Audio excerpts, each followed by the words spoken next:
Dev, so my girlfriend Lisa and I drove down from Westchester, New York. Amazing. To see you. And we had a great dinner. We got some Maryland crab cakes. Love it. Yeah, it was awesome. Gluten-free? Gluten-free ones, yes, indeed. And now I'm ready to share my story with your audience. I wrote a book as I sat in prison. And 3.5 years ago, I got a book deal from Simon & Schuster, one of the major publishing houses. Amazing. And the book came out. We sold out the first print. We're flying through the second print. So just a cheesy plug here. I love it. And the only reason I want to show the book is not for a cheesy plug, everybody. But I didn't know, like, when you have a successful book, copycats pop up on Amazon overnight. Like at one time, there was 8 different copycats using my name, Clark Fredericks, my title, Scarred, and like just a different like AI generated book cover. It's bizarre. And I someone notified me, like, have you seen what's going on Amazon? I'm like, what? And they told me, like, there's all these books with your name on it. And I went into a freak out. Like I called the editor, Simon Schuster, and I'm like, oh, this is happening all the time. They're like, Amazon's not doing anything to take them down. So like I spent hours like trying to get a hold of somebody at Amazon and just nothing. Like it's a dead end. Mm-hmm. And so I had one person from another country like send me a screenshot of a page of the book. And they're like, oh, this was, such a great page. And I'm like, oh my God, that's not my book. Uh-huh. I'm like, you bought the copycat one. That's crazy. Oh, no, it's so bummed out. Yeah, it's annoying. So that's why I'm showing it, everybody. Not for cheesy plugs. Just relax, everybody. But just so you get the right one. If you want to get the book, it's the one with the bike on the side. And I'll link the correct lawn. one too. Yep. So nobody will be making the mistake. Oh, man. It's so disappointing. Like you pour your heart and soul into to create something that'll change lives, and then just people steal it. Yep. So the book is like phenomenal. It's got a 4.9 rating on Amazon and a 4.7 on Goodreads. There's no other memoir like that highly rated. So hopefully people will get it and they'll be inspired. Yes, that's incredible. By the end of this story, hopefully they'll be inspired. Absolutely. So tell us where your story begins. Yeah, so I mean, I've been broken so many times in my life, like utterly broken. Sexually abused as a young boy by my Boy Scout leader. My next door neighbor, who was like a brother to me, committing suicide early in my life. Losing the love of my life in my college years because I carried such pain and trauma just broke me, losing her. Drugs, alcohol abuse, gambling abuse, involvements with the FBI, Homeland Security, IRS, PTSD, depression, getting arrested for first-degree murder and going to prison. Just completely all throughout my life broken. But I'm here in front of you to tell everybody that broken doesn't mean finished. It doesn't mean you're done. It doesn't mean you're defeated. And so many of those things could have finished me off, yet I just held on to a little glimmer of hope. And that hope carried me through all those tough times. And now I'm able to share my story and inspire others. Like if you suffered abuse, you can overcome it. If you're addicted to drugs and alcohol, you can overcome it. If you've been to prison, you can overcome it. If you lose the love of your life, you might even get her back. Mm-hmm. So you had a bigger purpose. Yeah, absolutely. So that's why I want to share my story. Amazing. So I grew up in a little town in New Jersey called Stillwater, New Jersey. And it's just like it sounds, there's fishing and hunting and snowmobile riding. And we've got a ski resort, Mountain Creek Ski Resort in our county. And everything is outdoor related. And, you think abuse happens in urban areas, highly populated areas, and people let their guard down in our little area of Stillwater.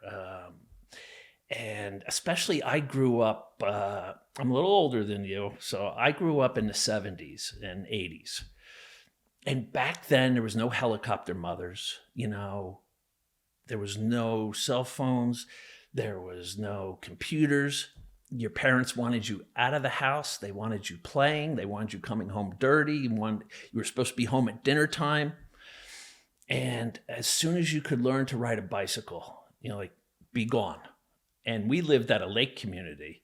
So we had the lake, we had a dam, and it went into the river. There was basketball courts, tennis courts, softball field, jungle gym, just everything down there. So everybody congregated down at the lake, and especially at the dam area. And I had an older brother, 6 years older than me, and my next door neighbor, Jeff, who was 6 years older than me, he and my brother were joined at the hip. So Jeff was like an older brother to me. And they got involved in the Scouts, Boy Scouts, since they were older than me. At 6 years old, I had open heart surgery. I was born with a hole in my heart. The doctors monitored me till I was 6 years old, and they said we have a 6-month window to operate. So I got this life or death surgery back in 1971. And less than 3-4 months after that surgery, my brother's Boy Scout leader, who was also a lieutenant in the sheriff's department, always had a gun, always had his badge, big hulking guy, but someone who I loved. I was a little guy, and he was this towering presence of authority and safety, so I thought. Next to my father, that's who I looked up to. And he came to our house on a summer day, and we had a big backyard. We had a screened-in porch. We had a bar. And I came in to get a drink and watch cartoons for a minute. And the den was right next to the front door, and boom, boom, boom. And it's the loud, towering voice of Dennis Pegg, the sheriff / Boy Scout leader. I bounded up out of my chair. I let him in. He tussled my hair. And he said, "Where is everybody, little buddy?" And I said, "They're all out back." And he said, "Let's sit down for a minute in the den." Now, my parents were so proud of me for surviving this open heart surgery that they used to have me lift my shirt up and collect a quarter from all their friends. And he had been one of the people I collected a quarter from. So he's like, "Let me give you a quarter to see your scar." I was like, "Okay, Den." Lift my shirt up. And he's like, "I have keloid condition, so my scar's raised up." And he's like, "How about I give you $1 if you let me touch your scar?" I was like, "Sure." And so this went on for a minute where he's rubbing his fingers up and down my scar. And then he goes below my scar to my pant line, pushing my abdomen. "Is your stomach sore from the surgery?" I'm like, "No, not at all." So he's pushing and touching. He's like, "Okay." He's like, "Here's your $1." He's like, "Now this has to be our little secret. We can't be army buddies if you tell anybody that I touched your scar. That has to just be between you and I." I was like, "All right, then." Not understanding why he wanted me to keep a secret, but I'm like, "All right." So what he's done already is predators have to initiate touch at some point. And just the tussling of the hair. I see people tussle somebody's hair, and it just sends a shiver up my spine, because to the average person, it's harmless. To a predator, it's their way of initiating touch. Right. And then now he's taken it a step further by touching my open heart surgery scar. And I think too, it creates some sort of this is safe. It doesn't go from 0 to 100. It's it takes time to kind of. It's a bond between us too. Yeah, you can. Right. And I trusted him. Exactly. Why would I not trust him? Right. If you can't trust the lieutenant in the sheriff's department, who's a Boy Scout leader, who's in every organization under the sun, he's the chaplain right. at the VFW post, if you can't trust that, who can you trust? Mm-hmm. So I trusted him. So he's initiated touch and he's brought in secrecy. Secrets are a predator's lifeline. Like, they have to have secrets. If I told right away, he stopped in his tracks. They thrive on secrets, and they thrive on threats, and they thrive on that connection, that bond between you.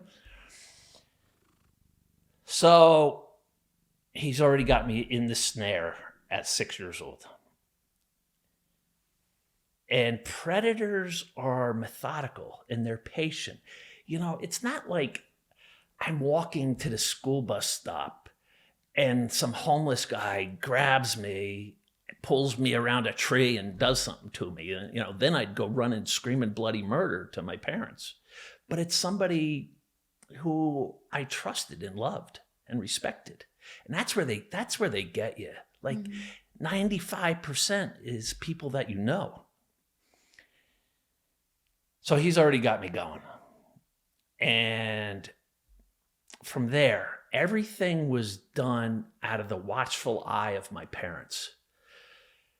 Like, it wasn't at the house, it was down at the lake. That was his trolling grounds for us young boys, because we all congregated down there. At 9 o'clock, at 9 years old, he's inviting me into his pickup truck to have a beer down at the lake. And then at the end, it's, you can't let anybody know I gave you a beer. I'm a lieutenant in the police department. I could get in a lot of trouble. And in my mind, I'm like, why would I want to ruin having a beer with the lieutenant? Like, This is great that he trusts me to have a beer with him, Mm-hmm. He shows me pornography, which back then was Polaroid pictures. He told me his friend had bought an old farmhouse and there was a desk left behind in it. And he opened up one of the drawers and it was filled with porno pictures. Hop in my truck, I'll show you some. And I'm thinking, it's going to be like a Playboy magazine or something. And he just starts showing me close-ups of penises on these Polaroids. And he's laughing like a little kid. Aren't these funny? Aren't these a riot? And I'm like, So, and I say to him, like, where's all the women? And he's like, oh, those must have been in the other drawer. I'll grab those next time I'm over at my buddy's house. There was never any other pictures. Mm-hmm. He tells me back then on the back cover of every magazine was the Marlboro Man. He's a fictional character, but he's quintessential cool, smoking a cigarette, cowboy hat. And he tells me Dennis always went out west. Every year he took 2-3 trips out west. Jackson Hole, Grand Canyon, you name it, wherever out there. And he told me on one of these trips down at the lake, as we were fishing, that he met the Marlboro Man. And the Marlboro Man was the greatest guy in the world, and he shared something with me. He shared a secret with me. I'll share it with you, but you got to keep it a secret. I'm like, what's that, Dan?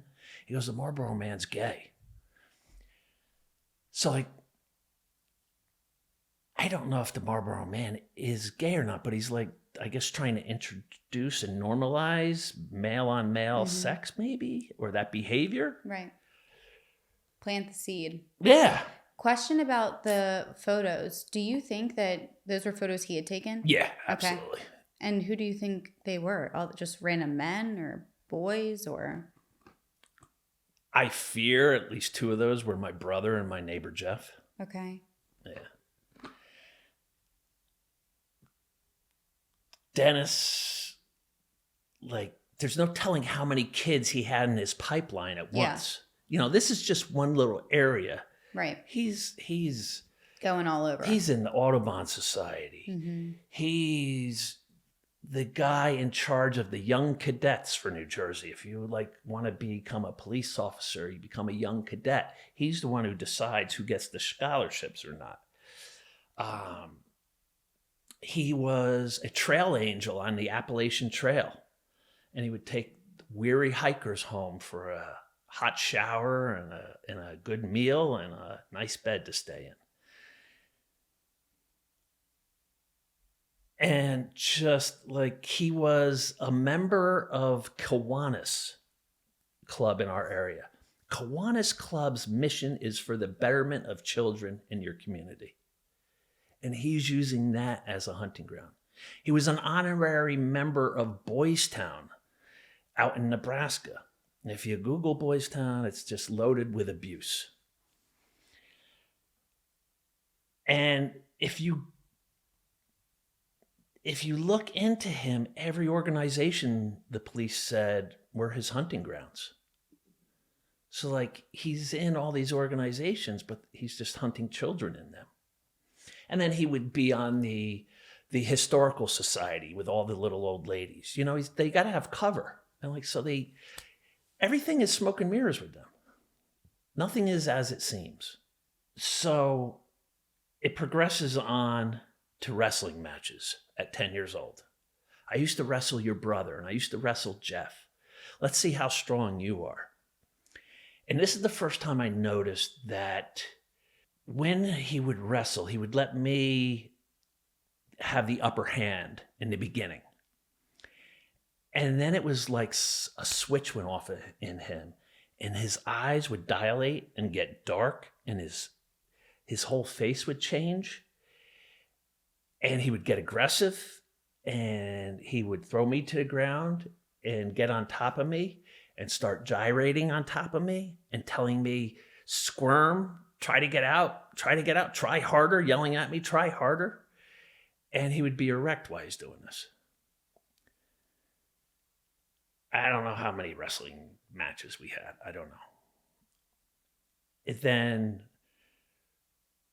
progressed to him performing oral sex on me. And then it progressed at age 12. He had this big, drawn out, elaborate scheme that he needed my help with. And it led to us being at his house, and it led to shots of blackberry brandy and beers and him raping me. And I cried, I screamed. And this lieutenant of the police, this member of the historical society, this Boy Scout leader, this Kiwanis Club member, this chaplain whispered in my ear as I'm crying and screaming, just another minute so he could finish. And what happened after that rape, to me, was worse than the rape. He had a coon dog. And coon dogs have a long, drawn-out bark. And his dog was barking, hearing my cries and screams. And it wouldn't stop. And after he cleaned me up afterwards, he sat me down at his kitchen table. He brought his dog in by the collar right next to me. And he said, I want to show you what will happen to you if you ever open up your mouth about what just occurred. And he started beating his dog. And beating his dog and beating his dog. And I'm crying and I'm screaming and I'm pleading, please, Dennis, stop, stop, stop, stop. And he just kept beating and beating and beating. And the dog was at my feet in a clump.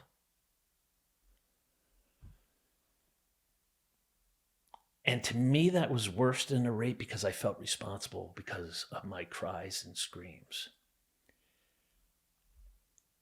And Duke only started howling because of my cries and screams. I can't believe that Dennis had this premeditated, like, I know Duke's going to howl uncontrollably because Clark's going to cry and scream, and then I'm going to beat my dog to death in front of him.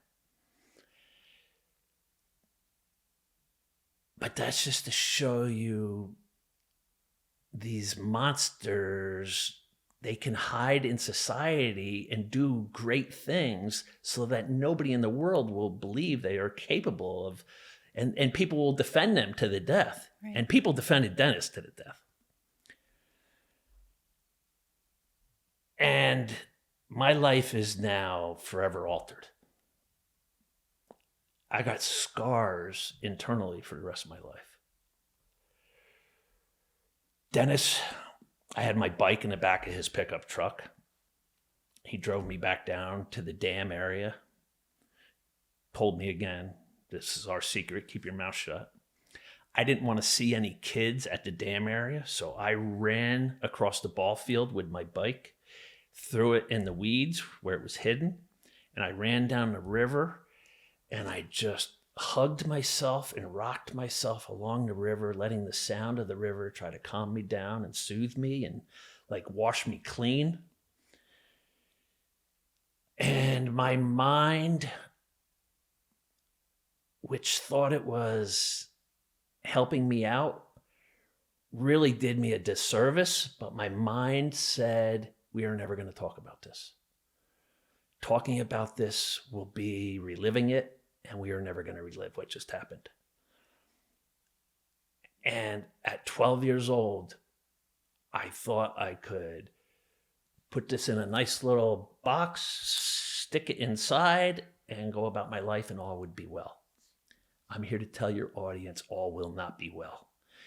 You might be able to buy yourself some time, decades, but that box is going to break open at some point, and all that trauma and pain and shame is going to come out, and it's going to derail your life. So you might as well address it ASAP. Those who have been abused and keep it a secret, which is 9 out of 10 people, either self-destruct or die. A lot of people commit suicide. I don't know anybody who immediately is sexually abused and goes on to have a beautiful, right, pristine life. Yeah. It just doesn't go hand in hand. I mean, your innocence is completely stripped from you. Stripped, taken. Yep. Like, I can't remember, and I didn't live with my abuser like a lot of people do, I could go 6 months without seeing Dennis. I could go 3 months. I could go a month. But I am forever changed. And almost immediately after the rape, I start smoking weed. Like, I have zero coping skills. And like it's easy when you become an adult, or an adult hears this story and knows, the trolls on the internet. They know exactly how they would handle that as a kid if that happened to them. They would go running to their parents immediately, or toward. Back in the 70s, there was no social workers. There was no agencies for treating childhood abuse. The only ones you went to were the cops, and he was law enforcement. He was a lieutenant. So I bury this down. I try to bury it down. It's like I got all these thoughts and images flooding my mind. So I start smoking weed just to try to cloud my thought process. My father sits me down maybe a year after the rape, 13, and says, I can't believe what I'm hearing about Dennis Pegg. He's like, he was a lieutenant in the sheriff's department, and he worked at the county jail. Sheriff's officers either worked at jail or they're working out on the street doing, criminal stuff. He worked at the jail. And my father goes, it's spreading all around Stillwater that Dennis has been taking home young inmates from the jail to mentor them, and he's raping them and molesting them when he gets them home. Like, these kids, 18, 19, 20, drug addicts usually, he would say, come back to my house. Let me mentor you and take care of you. And he would get them there. And in the middle of the night, he would pounce on them. And some didn't fight off the pouncing. Others ran out of his house and in the middle of the night are hitching through our little one-horse town of Stillwater. And the residents are picking these kids up. And they're like, this guy just attacked me in the middle of the night. Like, he told me he would give me a place to get my feet back under me. And in the middle of the night, he attacked me. And that spread around like wildfire. And this was about a year after the rape? Yeah. Okay. And did you not see him in that year afterwards? What had happened is he raped me in between. Back then, they built a new high school, and they took 7th and 8th grade from the elementary school and put it in the high school. So this was between 6th and 7th grade that summer. That winter, for Christmas, I got a dirt bike. So I hooked up with older kids around the lake who had dirt bikes and started riding dirt bikes and never went back down to the dam area where he concentrated on. Okay. So I'm smoking weed and riding dirt bikes with these kids. And I'm avoiding him as much as I can. Was there any interaction between he and I after that? I'm sure there had to be, because he would come by our house. But I can't remember it. It's like from that rape on until something coming up, I black it out. So I tell my dad, no, he never touched me. I just didn't want to. I just didn't want to open up that box yet. And my parents viewed me as the golden child for surviving that heart surgery. And I didn't want to become the broken, wounded child now. I wanted to stay as the golden child. And, like,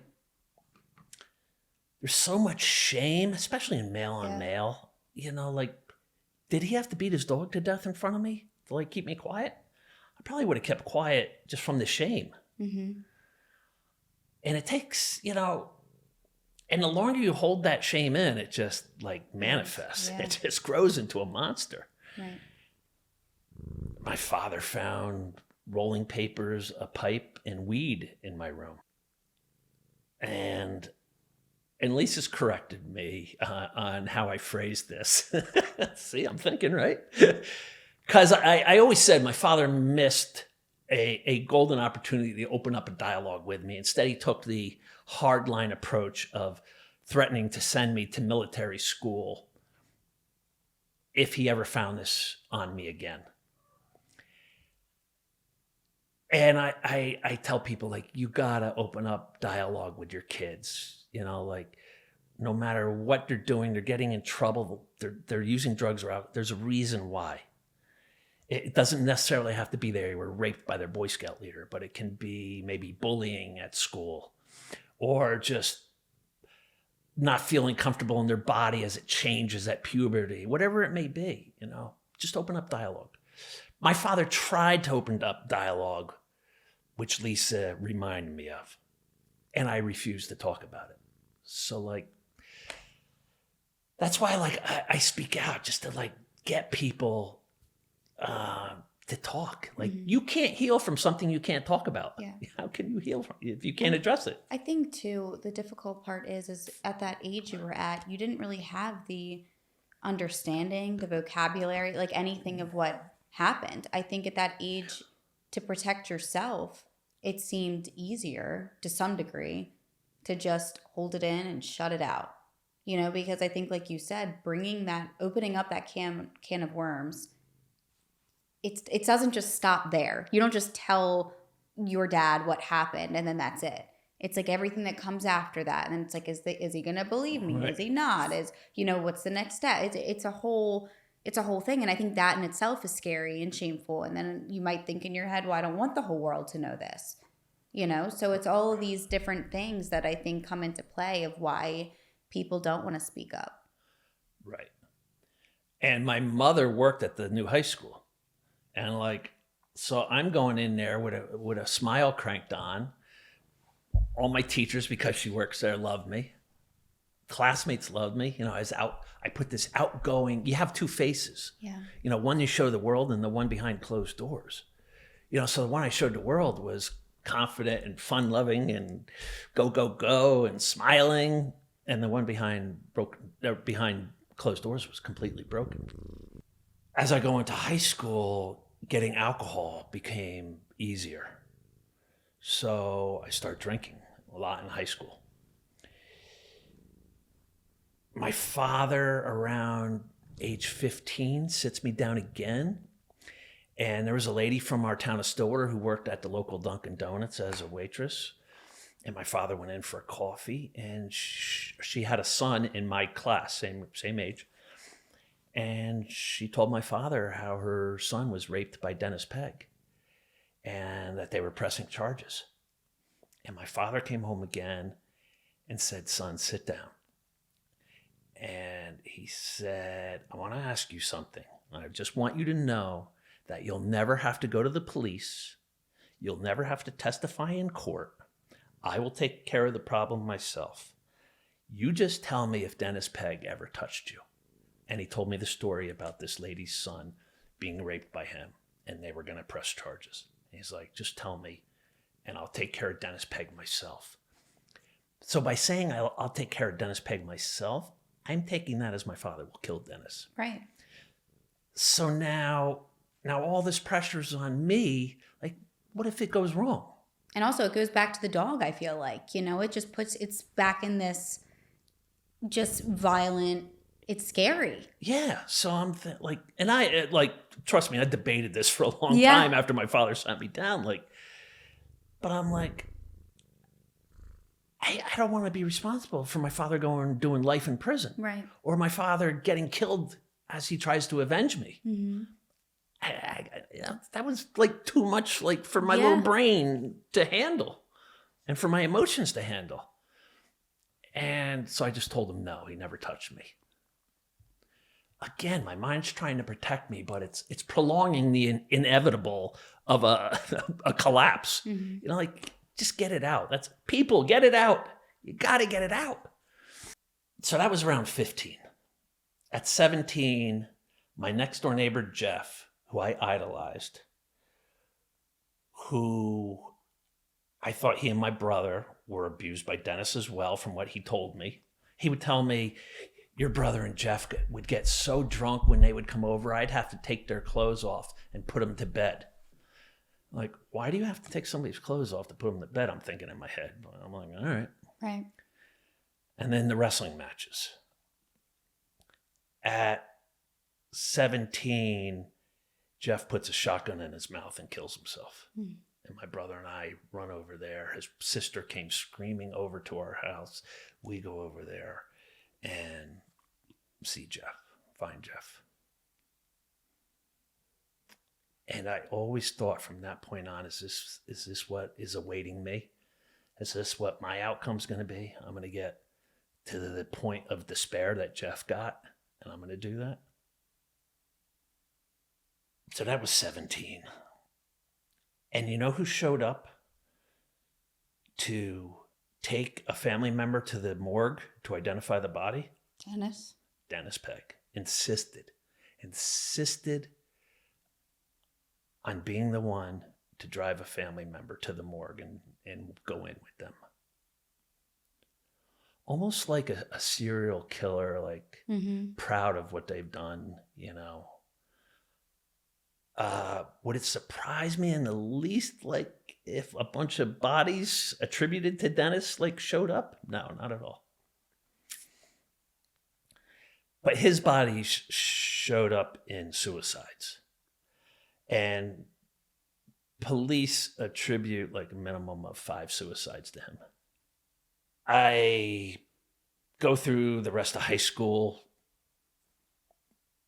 uninterested in sports, uninterested in studies. I was a really smart kid, and I could get away with doing the bare minimum and get B's and C's, and that was fine by me. I got caught coming to school drunk. I got caught on class trips to the Jersey Shore drinking. I got pulled into the principal's office and threatened that I wouldn't graduate with the class if the principal at the prom had even one iota of thinking that I was drinking. A month after graduating, I get a drunk driving. I got into Northeastern University up in Boston, which, back then it wasn't as tough to get in. I didn't have straight A's. You need straight A's now to get into Northeastern. But that's where I went to school, and it was in the 80s. And I tried cocaine for the first time. Absolutely instant love affair. Because it took away, I'm filled with shame. I'm filled with insecurities. Just self-loathing, self-hatred, and doing a line of coke, it made you outgoing and confident and strong and personable. And I was sitting in the student L Center studying one day at a 4-person table, 4 chairs by myself, notebooks spread out, books spread out. And this cute, bubbly girl plops down in the chair across from me, throws her legs up over the armrest, and just goes into this torrent of words. And I'm just sitting there mesmerized by her, who is this? Intrigued and mesmerized. And she captured my heart in that moment. And for the next 5-6 years, we dated off and on. Northeastern had a co-op program where, you go to school for 6 months, you work for 6 months in a job related to your major. So sometimes you're working in Boston, other times you're working outside of Boston. We would lose track of each other. There's no cell phone. Somehow we would always find our way back to each other. And one thing she used to say back then is that soldiers come back from war and they got this 1,000-mile stare. And I had that stare. And we would be lying in bed and I would just stare off. And she'd be like, hello, doing this. And then she'd hit me. I'd be like, what? She's like, you just left me right then. Where'd you go? I'm like, I don't know what you're talking about. She's like, you were somewhere else in your mind. Where were you? And I can't tell her, again, she thinks I'm hot, I'm sexy, I'm funny, I'm cute, I'm a party animal. I don't want to be the broken, wounded duck boyfriend who was abused. That's what my mind told me. Instead of confronting this and her thinking how brave I am and strong I am for confronting it. That's what really happens when you confront it. Instead, your mind tells you people are going to think you're gay. People are going to look at you as damaged goods, as broken. It's the complete opposite how people look at it. After we graduated, I was working in Pennsylvania, living in New Jersey. She was living in New York. I would go in, for a romantic weekend and disappear for months, disappear for weeks, show back up, have sex again, go out drinking, partying, have a great weekend, disappear again. And I did that for a year. And then she's like, what are we doing here, bro? I thought we both wanted the same things. I'm ready to settle down with you. Let's get our careers going. Let's start families. Let's get it going. And I was like, I can't do that. I'm like, I'm sorry. And she took it as I didn't love her. But what it really was when you're harboring secrets and shame and pain, I could have sex. I could tell her I loved her, but I couldn't be intimate. It's a new year, and if we're being honest, a lot of us don't feel like ourselves anymore. Stress, trauma, survival mode, it all shows up in the body. And weight management can feel especially overwhelming when you've already been carrying so much. With so many options for weight loss, it's hard to know who to trust and what actually works and what's safe. That's why I want to tell you about Weight Loss by Hers. Through Hers, you're connected with a licensed medical provider who actually learns your story and determines if treatment is right for you. If prescribed, your plan is personalized and can include options like oral medication kits or GLP-1 injectables, plus nutrition tips, tracking tools, and 24/7 support. This isn't about punishing your body. It's about steady, realistic progress without the yo-yoing. Feel like your best self again. Visit forhers.com/insane to get a personalized, affordable plan that gets you. That's FORHERS.com/insane. forhers.com/insane. Weight loss by Hers is not available everywhere. Compounded drug products are not approved or evaluated for safety, effectiveness, or quality by the FDA. Prescription is required. See website for full details, important safety information, and restrictions. Actual price depends on product and plan purchased. You can subscribe now to We're All Insane Plus for only $5.99 a month, and it includes ad-free listening, bonus episodes of We're All Insane, guided meditations, exclusive access to my brand new show, We're All Healing, and first access to new merch drops and discounts on merch. And you got to be intimate. And to be intimate, you have to be open.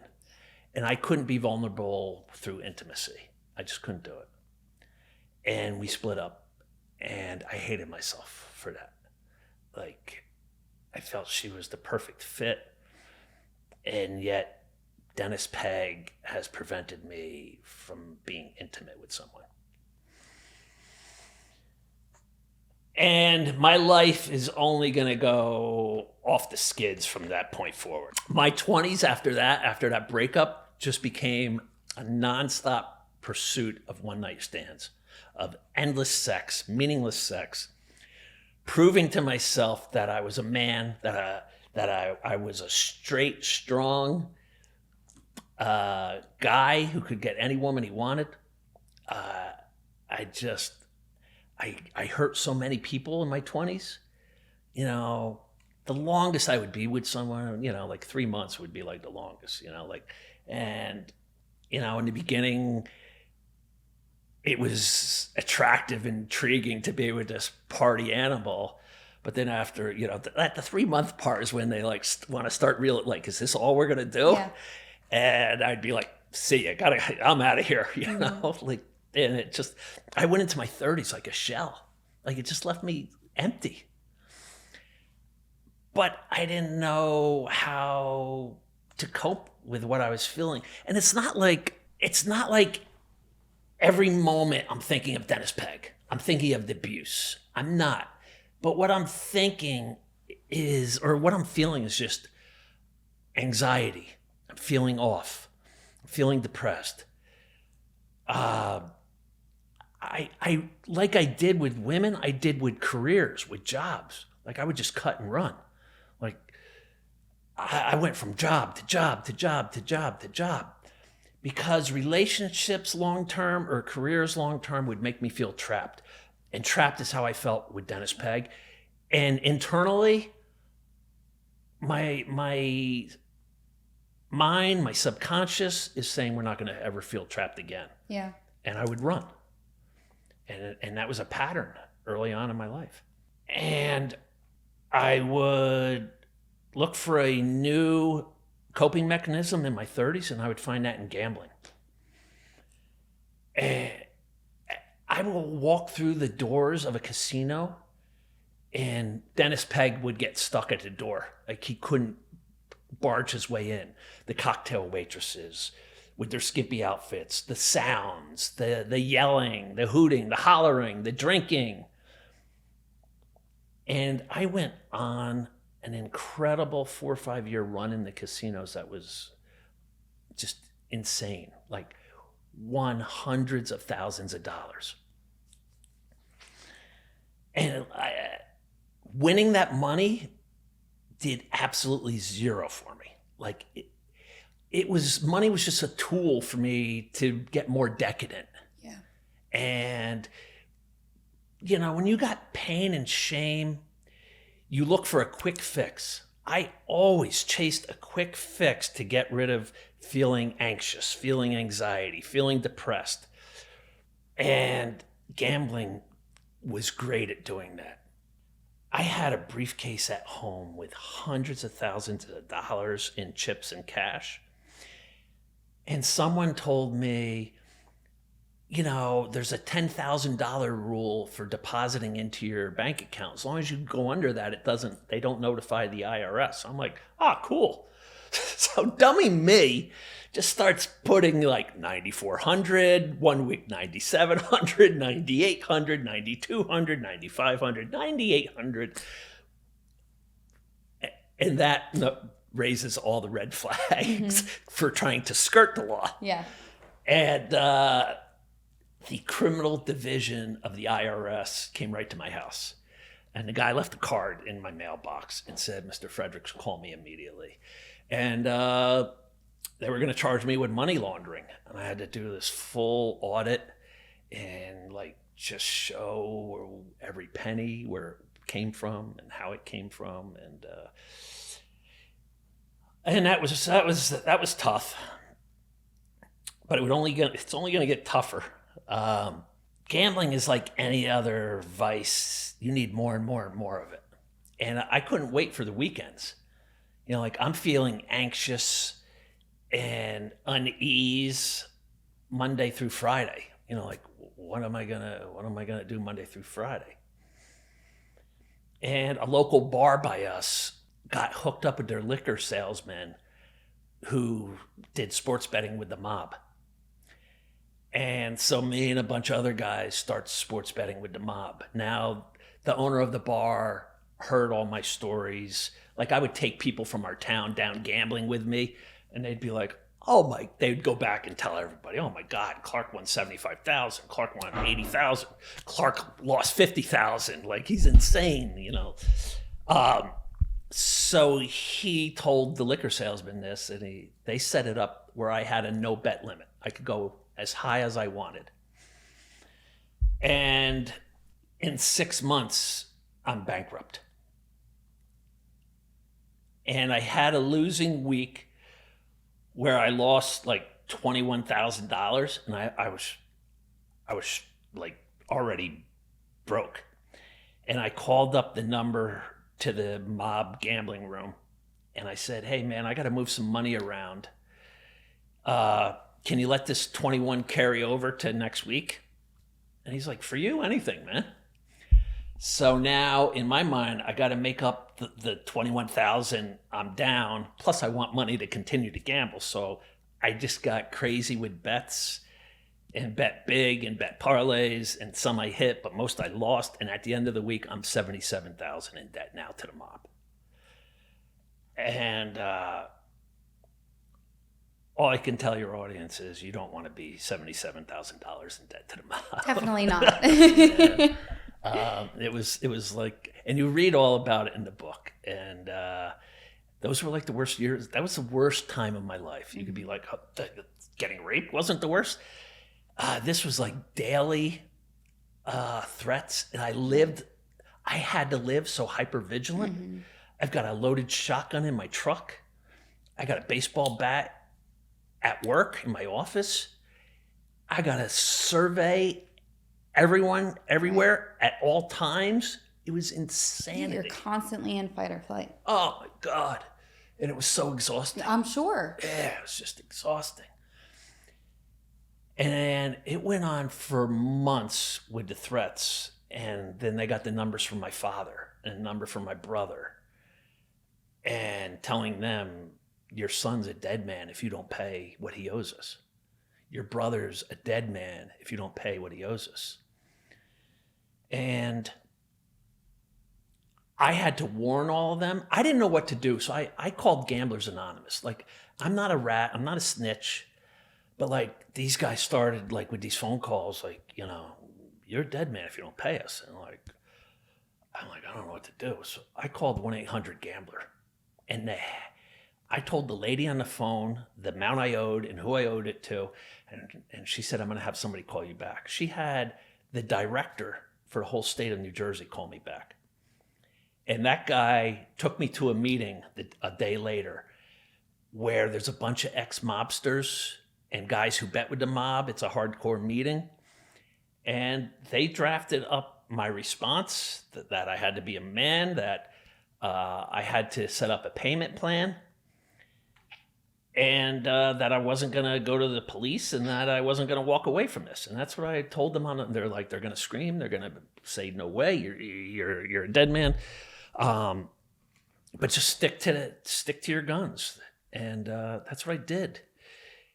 And the last phone call I got from them was not any pressure for money. It was, you're a dead man. Click. That was it. You're a dead man. Click. Oop. A couple months later, I get a call from someone who says they're an FBI agent. This is special agent, blah, blah, blah. And the guy's like, I need to talk to you. I can't do it over the phone. I'm going to come to your, my brother and I had tire automotive centers. He had one, I had another. He's like, I'm going to be at your tire automotive center in Newton, New Jersey. And I'll be there Thursday at 3:00. And I suggest you be there. Click. And he hung up. And I was like, what the hell could this be about? I was riding with bikers and doing drugs. And I'm like, the FBI is going to get involved with me buying a gram of Coke? Like, really? And I'm like, maybe they got the Coke guy under surveillance? But I'm like the FBI, I go, that should be local. And I'm like, one of my biker buddies in trouble, and they're going to try to get me to flip on him. Or, the mob thing wasn't even coming into mind. Yeah. Because I had been a couple months. I'm still I'm waiting. Mm-hmm. But for whatever reason, my mind didn't go there. The FBI guy shows up. He's clearly FBI. And he tells me they have a confidential informant inside one of the major crime families. He tells me which family. And the guy says, there's a hit put out on your life for a gambling debt. I was like, great. And they wanted me to wear a wire. And I'm like, I'm not wearing a wire. I'm like, absolutely not. And it was like the same thing the Gamblers Anonymous people said. This is your problem, and you're going to get yourself out of it. And that's what I said to the FBI guy. And he's like, well, it's very noble of you, but shit's going to get real for you. I'm like, shit's already real, bro. Mm-hmm. I already know it. So it's just hellish time in my life. I went through into my 40s, and I didn't know abuse survivors suffer from PTSD, and something triggered this great depression in me. And I equate it to a really thick blanket that is soaking wet, and it's over you, and you just can't get out from under this thick, wet blanket. And I would have to talk to myself like a baby to get up in the mornings. I'm just lying in bed with this thick, heavy blanket over me. I'm like, come on, Clark, swing your legs off the bed. Come on, you can do it. Come on. And my first leg would swing, and then I'd swing the second one. And it'd be like, come on, Clark, now push yourself up.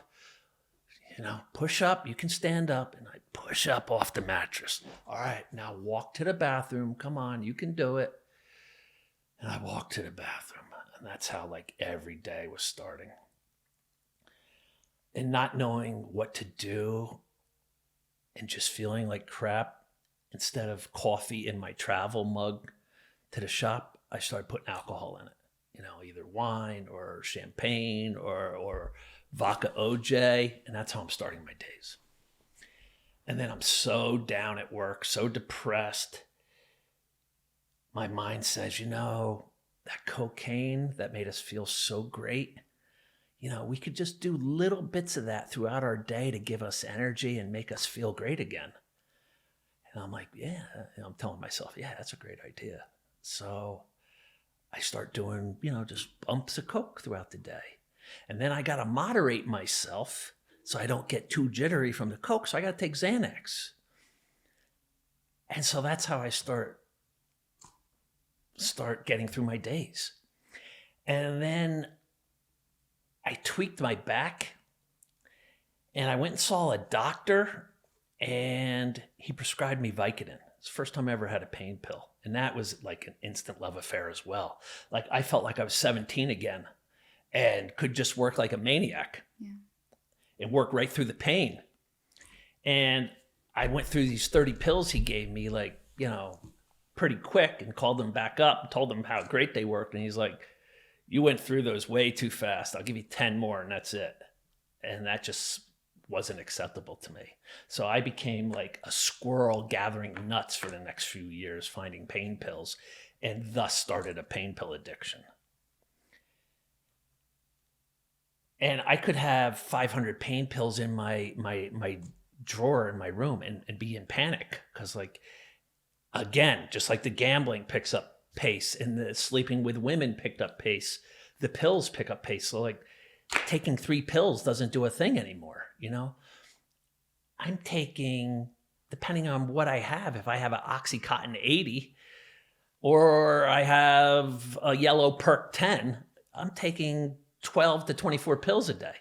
And like I said, I could be in a complete panic with 500 pills. And something from the abuse and having your boundaries stolen from you, boundaries were meaningless to me in my own life now. Like, you know, you can say like, I am comfortable living within these parameters of my life, and that's how I'm going to live. I would say that too, but then I'd blow right through those parameters. And one thing I swore I would never, ever do is heroin.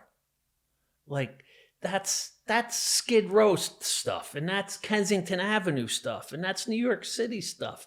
That's not suburbs of Stillwater, New Jersey stuff. And yet, when pain pills ran out, and I went to somebody, and they said, dude, like, stop thinking you're better than me because you're doing pharmaceutical heroin and I'm doing actual heroin. These are $5 a packet. It's the same thing you're doing. Stop fooling yourself. And they're a lot cheaper. And I was like, you got a point. What's it matter? Like, what's it matter? And it's just like with the mob, I just got to the point like, whatever. Like, I didn't want to die, but I just didn't care. And it's a scary point to be in life. It's just like, whatever. What's it matter? Like, if they kill me, I've already had the worst done to me. You're going to kill me? All right, so be it. You going to do heroin? Maybe die of an overdose? So be it. And that's how that got started. And I'm up by us, we have a chain of gas station delis called Quick Check. And I'm in a Quick Check getting a coffee after work one day. And the door opens up as I'm making my coffee, and in walks Dennis Pegg. Now, I have seen, it's been 30 years. Mm. I'm 45 years old at this point. It's been 30 plus years since, like, the rape. But I've seen him around town. Yeah. You know, like, I came home from college one time and picked up my buddies, and we went out to a bar, and there, all of a sudden, I got a hand on my shoulder. Hey, pal, how you doing? And I'm like, oh my God, oh my God, oh my God, oh my God, oh my God. And like, I chug my beer, and I go to my friends, like, we're out of here. They're like, we just got here. Like, I took 2 sips out of my beer. I'm like, look, I'm driving. You can either stay or you're going with me, but I don't want to be, like, there's no women here. Like, we got to go find where the women are. And they're like, all right, whatever, let's go. So they chug their beers, and they follow me out. But it's been at least 10 years since I've seen him. And he sees me, and he's instantly like, Clark, hey! And I'm like, oh my God. And I know he's going to come over and like hug me or shake my hand or something. And what was different this time from all the other times I had seen him is that he had a young boy about the age he raped me at by his side. And that young boy called him the same nickname he used to make me call him when I was that age. And I heard that nickname, and I saw that boy, and it just ripped open that box I had put inside me 30 years ago. And I left all my stuff on the coffee counter, and I ran out of there. He was like coming towards me, and I ran out of there, and we shoulder bumped. He's like, where are you going? Where are you going? And I hopped in my truck, and I sped out of that parking lot, and I cursed, and I punched my steering wheel, and I spit on my passenger seat. And my life fell apart that day. That was it. I could no longer... I equated getting out of bed in those mornings and going to work like climbing Mount Everest. Like every morning, Dev, you got to wake up and climb Mount Everest. After seeing him and seeing that boy, I couldn't climb Mount Everest anymore. And I got in an argument with my brother. and I walked out, and I never looked back on the tire business. And now I got free time, which is extremely bad. Never good. Yeah. when you're not in a good state of mind. I got Dennis Pegg in the forefront of my mind. I got that young boy in the forefront of my mind. I'm using drugs and alcohol. And the only thing I know to do is to just dive headfirst into drugs and alcohol. Instead of buying grams of Coke, I'm buying ounces of Coke. I'm selling, I'm using. And this went on for a few months.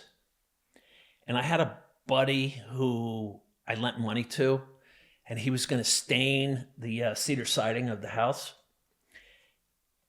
And it was the morning of June the 12th, and I had been on like a 3-day Coke bender. I passed out from enough Xanax and alcohol to get a couple hours of sleep. Not that you're really sleeping.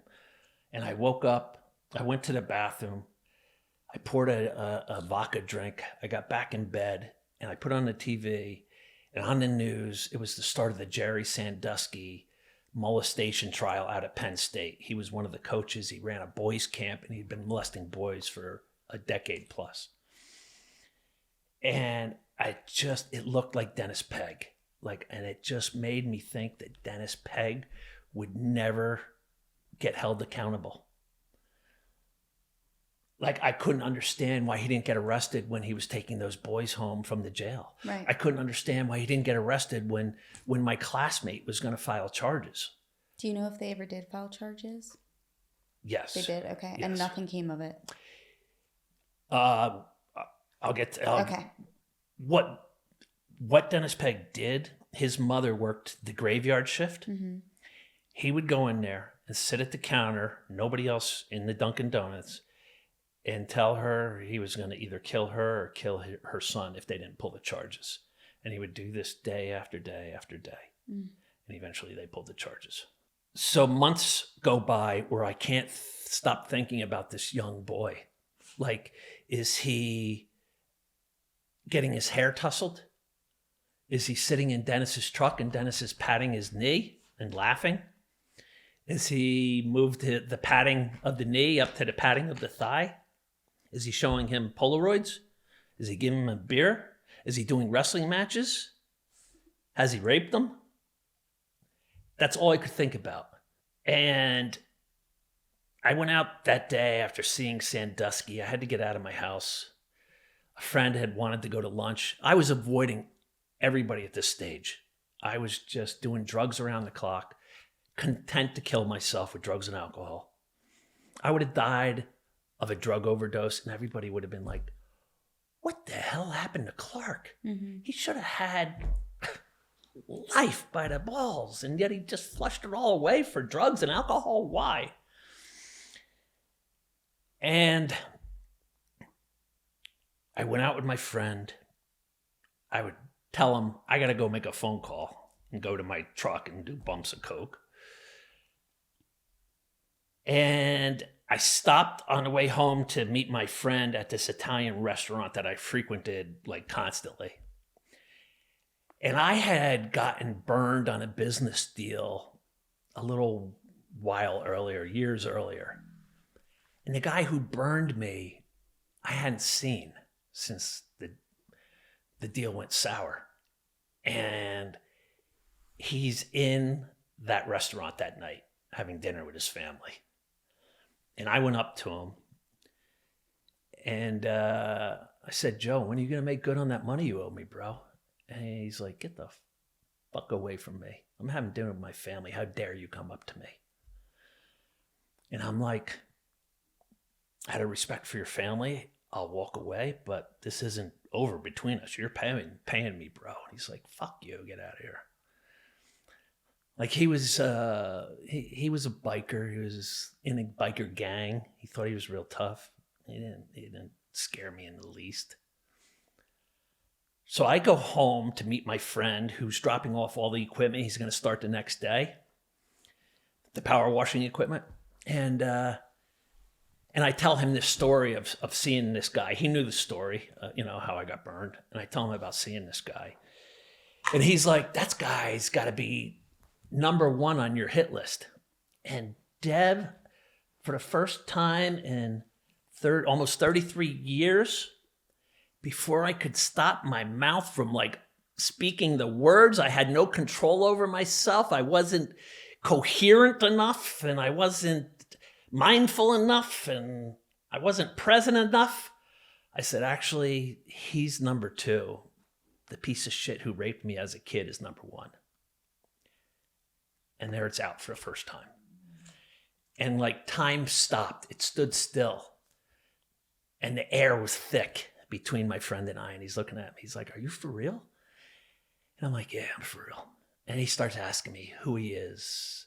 Where's he live? And I'm like, I assume he still lives. The house was literally 2 miles away. It wasn't even a 5-minute drive.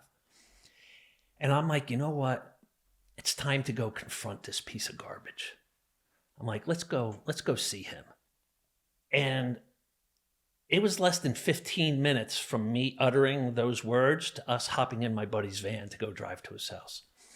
He's got a long driveway. We drive halfway up the driveway. We stop, get up, we run up the driveway. It's June 12th. It's a warm summer day. His screen door is shut, but his front door is open. And I look in, and there he is, sitting there watching TV. And it was just like watching the devil in his lair, sitting there.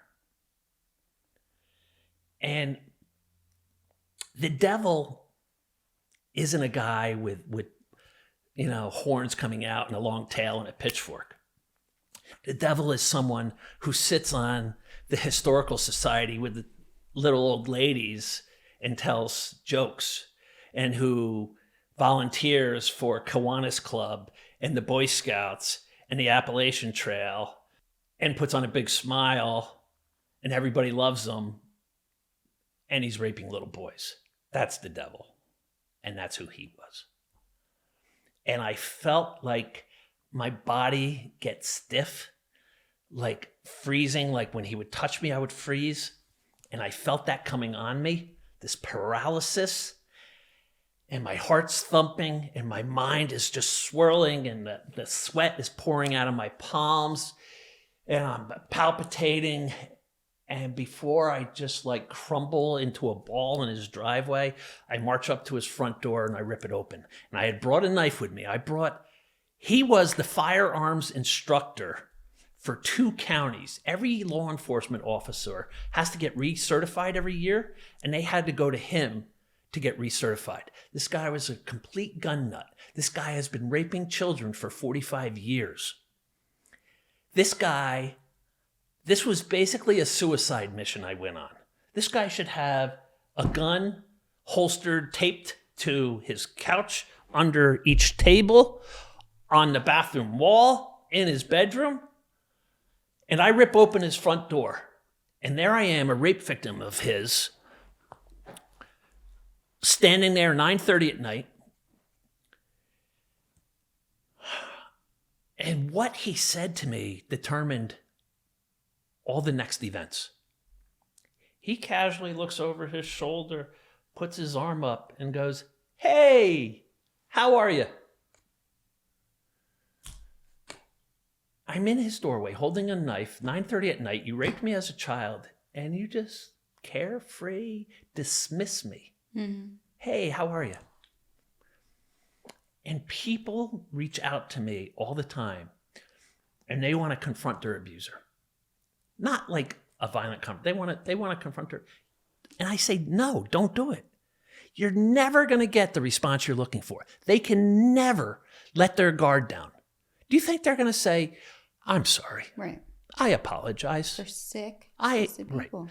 But in my mind, I'm like, and you expect a normal response out of somebody who's abnormal, and it doesn't work.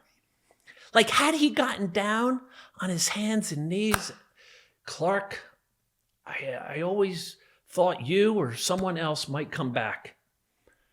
I need help, bro. I am sick. I know I'm sick. I apologize. I wronged you. I hurt you. I hurt other people. please have mercy on me. Please help me to get help. Like, that's what you'd want to hear.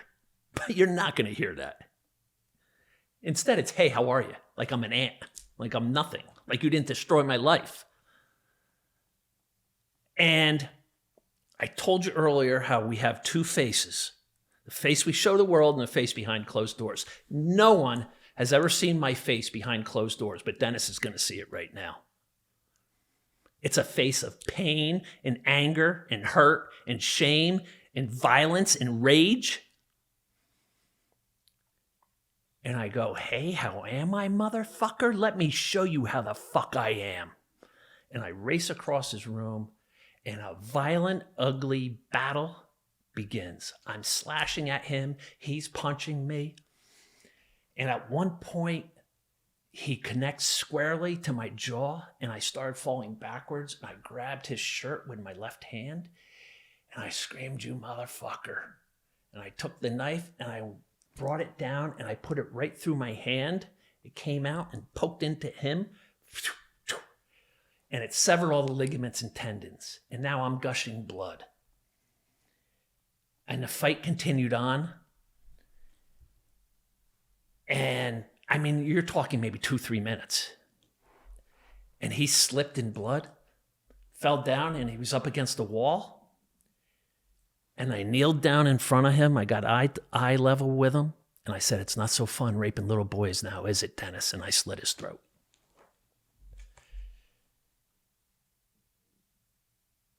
And I told my buddy who was standing in the doorway, like wide-eyed, I'm like, go down and get your van and bring it up here. And I just wanted to be alone for a minute. And I haven't been back to that house since he raped me. And I walked over to the bedroom he raped me in. And there's bloody footprints that walk over to that bedroom, stop at the doorway, and I spit on his bed.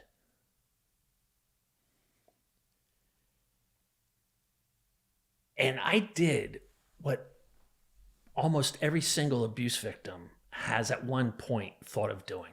Like, what is done to you is so horrific and violent and extreme that your mind can only think of revenge to even the score. I stopped a predator from ever harming another child. And that's a good thing. But it in no way whatsoever did anything for healing. Like, you don't heal from the trauma of abuse by adding in the trauma of murder. Right. Like, you don't do it. And so many people are like, come on, man, you had to feel good after that. And I'm like, have you ever killed anybody?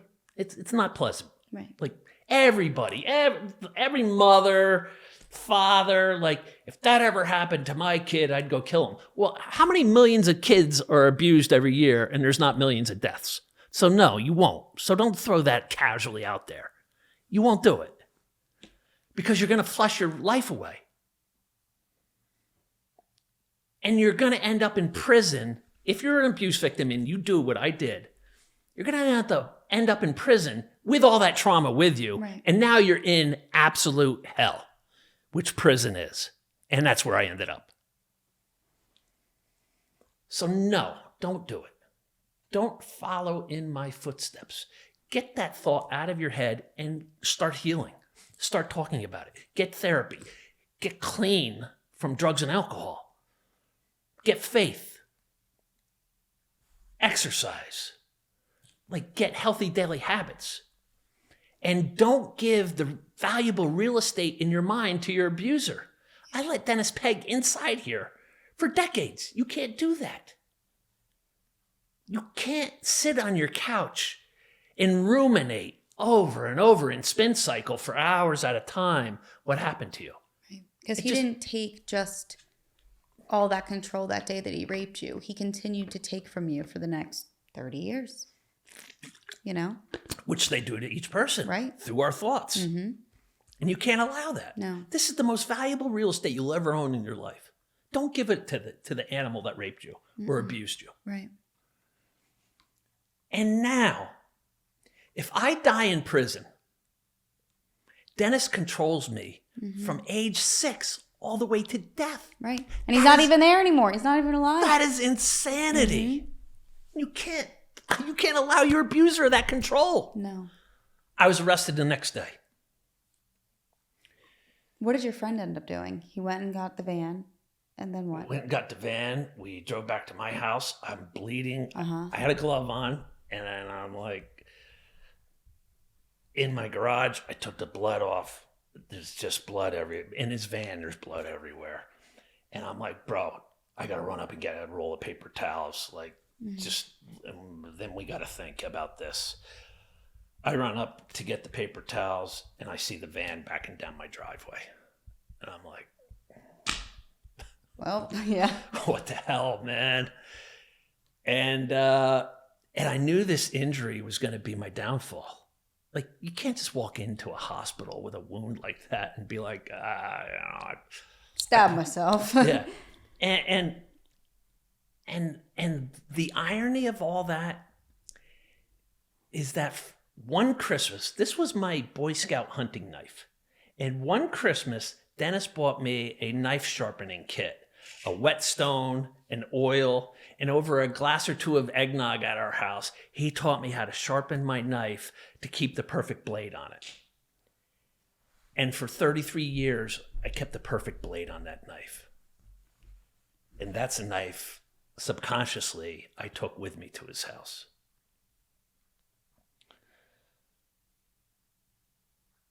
I woke up that next morning and I knew, I just sat there like digging my fingers into my head, and I'm like, I can't believe like what I did. I can't believe it. And I'm like, I'm so screwed. I'm like, what am I going to do with this injury? Like, I need medical attention. My hand's like this. It's literally like that. And obviously, Dennis was just left at his house. Yeah. Okay. And he didn't live with anybody? Nobody? No. Okay. No. And it was, my mother had just come up from Florida. So, welcome home, Mom. Right. And I called a buddy that night to come over who saw me earlier in the night and like called me, he saw I was not in the right frame of mind.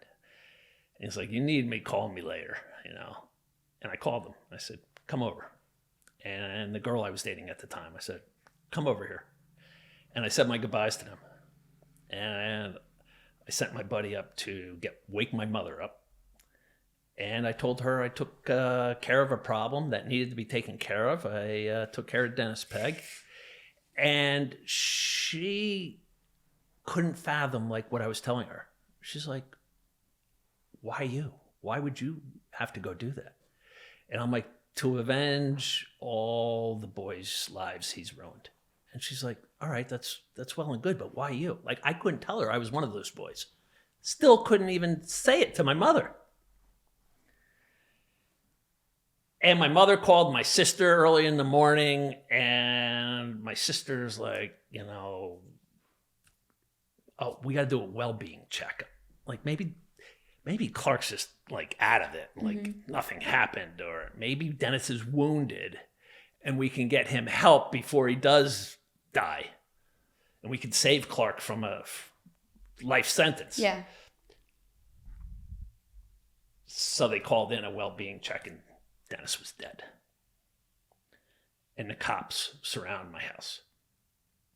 And when I'm lying in bed, I got up, poured a glass of wine, and I look out my window, and there's cops everywhere. Like, my street is lined with a dozen plus cop cars. They're behind trees, they're behind rock walls, they're behind the shed out back, they're everywhere.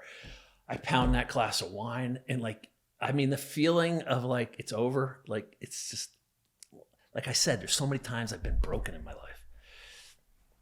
And I poured another glass of wine, and out of a loudspeaker, I hear, Mr. Fredericks, come out of your house with your hands up.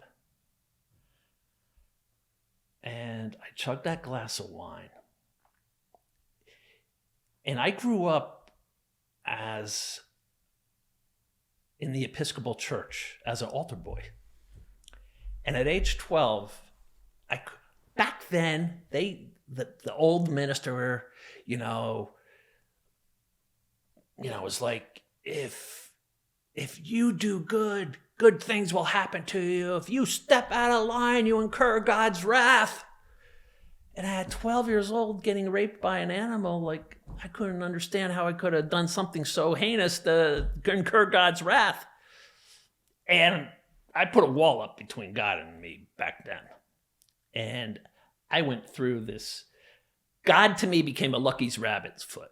Like, I would get into risky drug deals and risky behavior and driving high and be like, you owe me, bro. You better get me through this. That was my relationship with God. You owe me.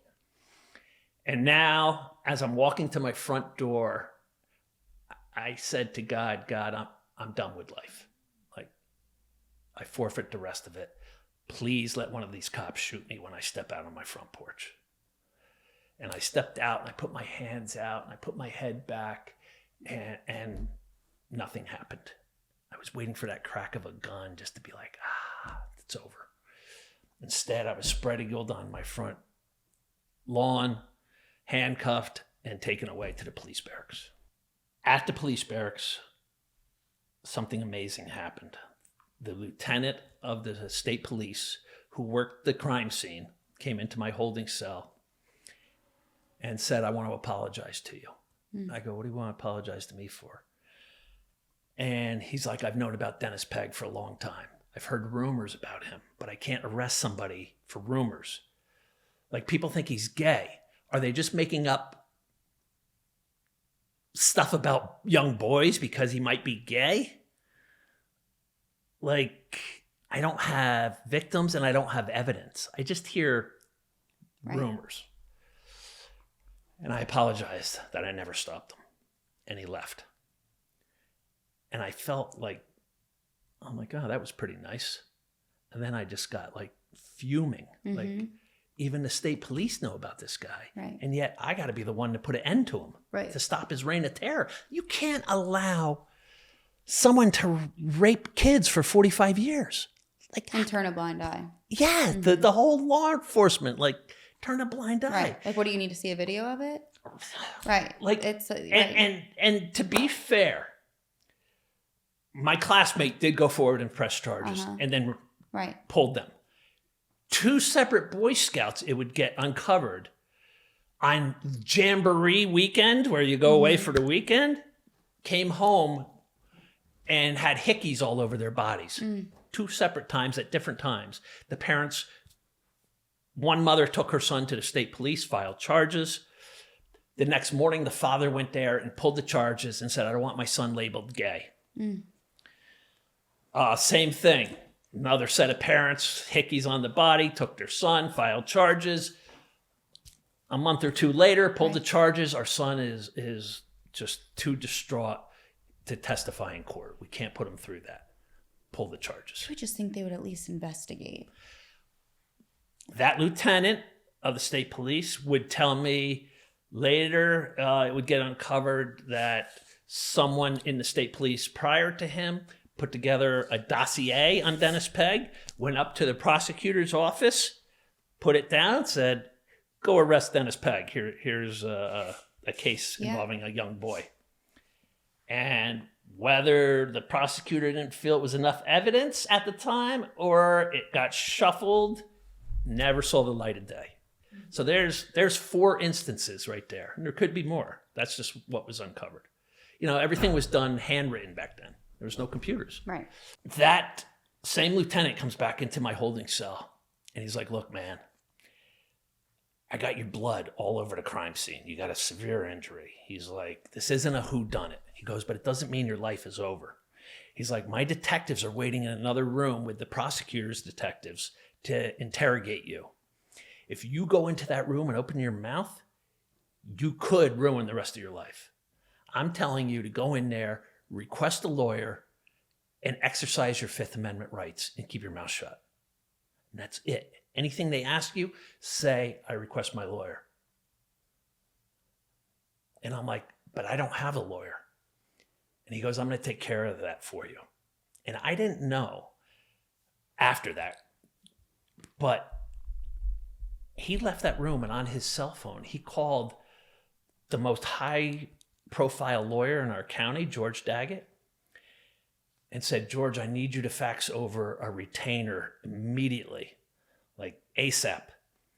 And he goes, what's the name and what did he do? He goes, Clark Fredericks, murder. And George goes, okay then. And within 2 minutes, there was a fax that he was representing me. And Howie Ryan went into the interrogation room, said this just came for Clark Fredericks. And the prosecutor's detectives started screaming at Howie.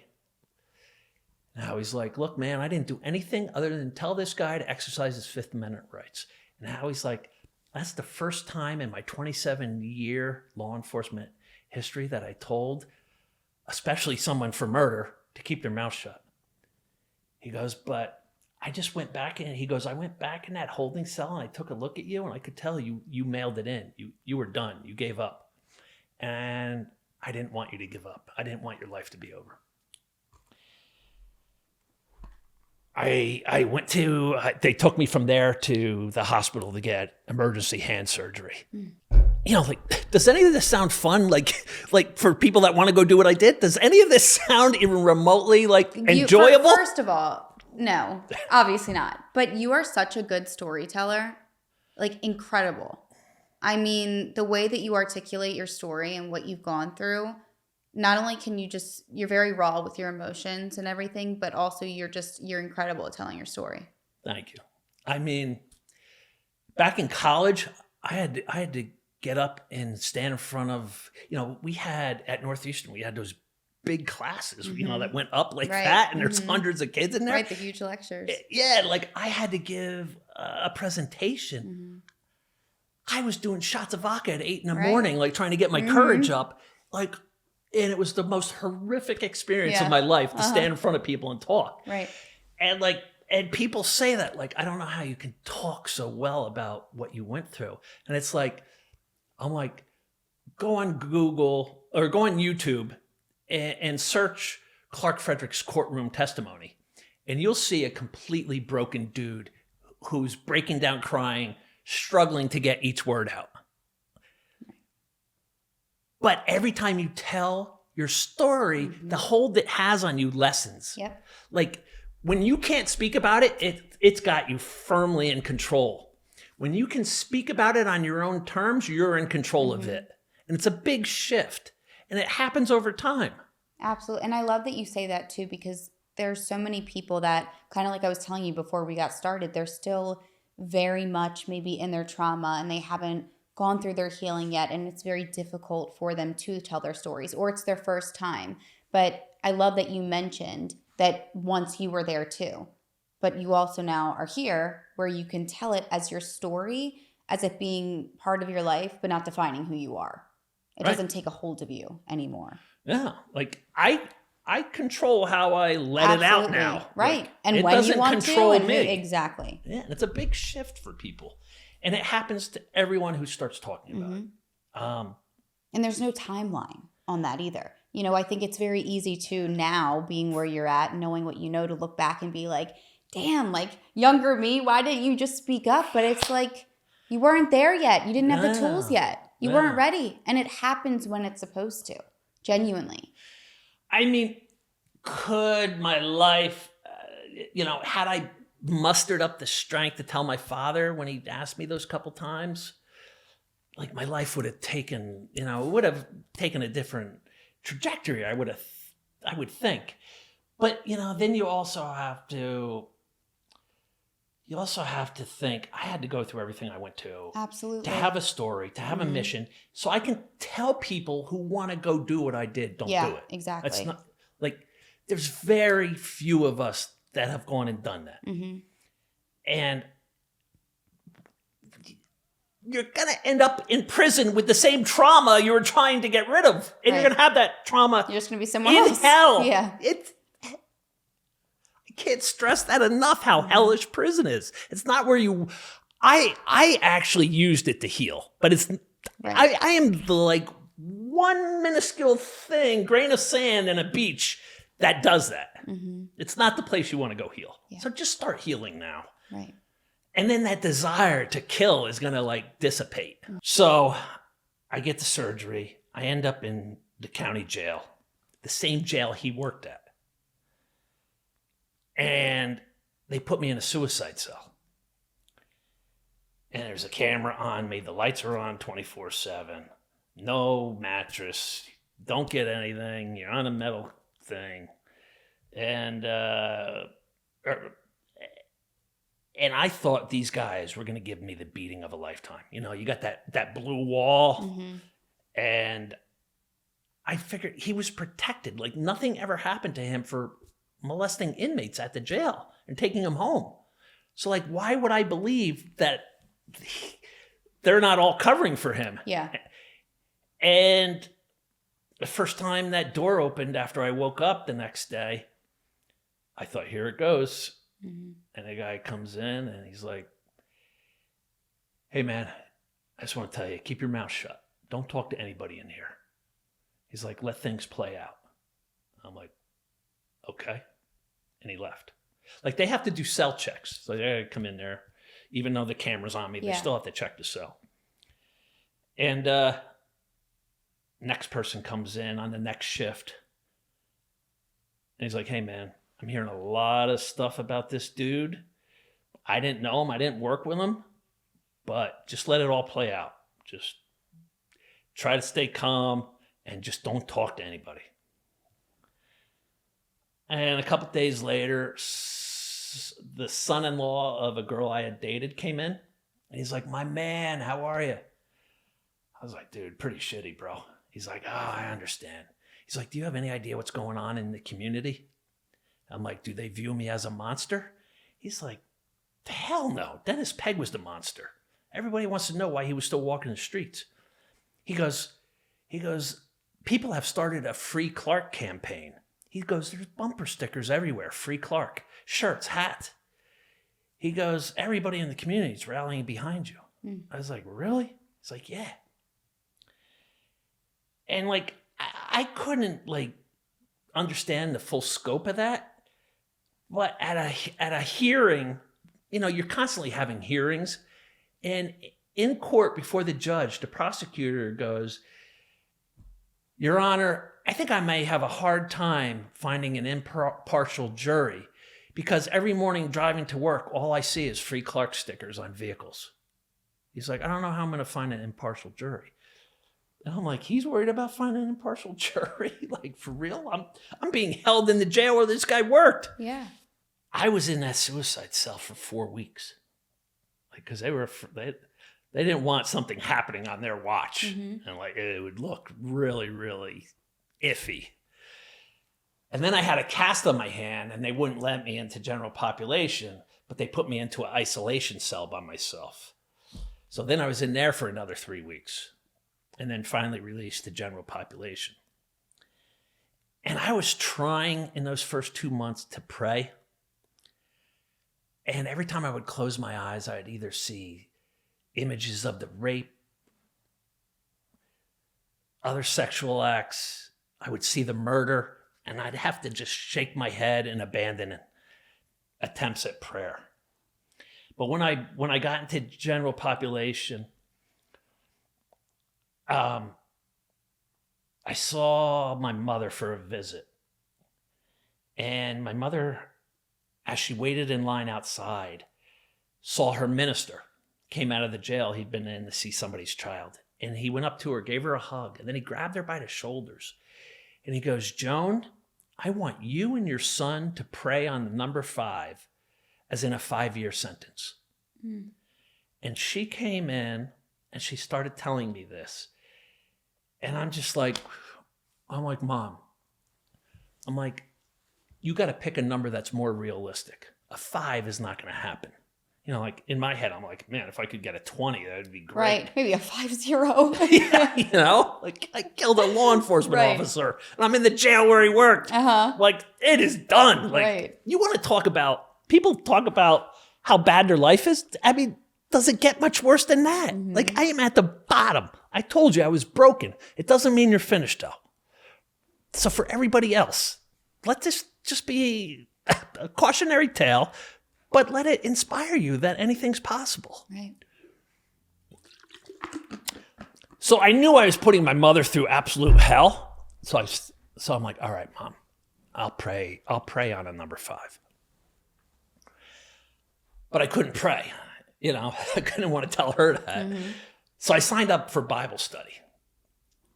And it takes 2 weeks to get approved. And, they take 2 elevators of us down to Bible study. And I maneuver my way to the back of the room. And everybody's going up to this guy. And he's shaking their hands. He's hugging them. He's got a broad smile on. And I'm just like, you phony baloney. Like, you wag your finger at me, boy. And I'll tell the guards to get me out of here immediately.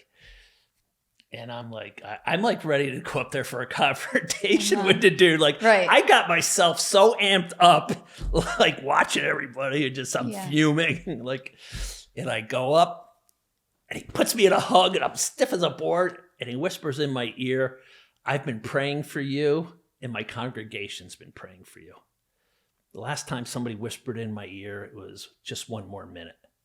And now this guy whispers, "I've been praying for you." I pulled away from him. I go, "Really?" I go, "Do you know who I am and what I'm here for?" He goes, "I read the papers." He goes, "I know." I was like, "All right, thank you." And we went into Bible study. Instead of him opening up the Bible and reading a verse, he started talking about God's free will. And he's like, God is not a sovereign God in charge of every aspect of every person's being. We want God to be the superhero who saves the plane from crashing, or the train from derailing, or the rape from happening, or the child from getting molested. God would just be a superhero then. And he's like, God is not a sovereign God in charge of every aspect of your life. God's given us free will.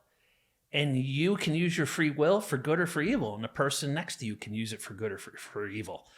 And you could be at a vulnerable state, and a person using their free will for evil could do something bad to you. And that's the first time I've ever heard the concept of free will, to be honest with you.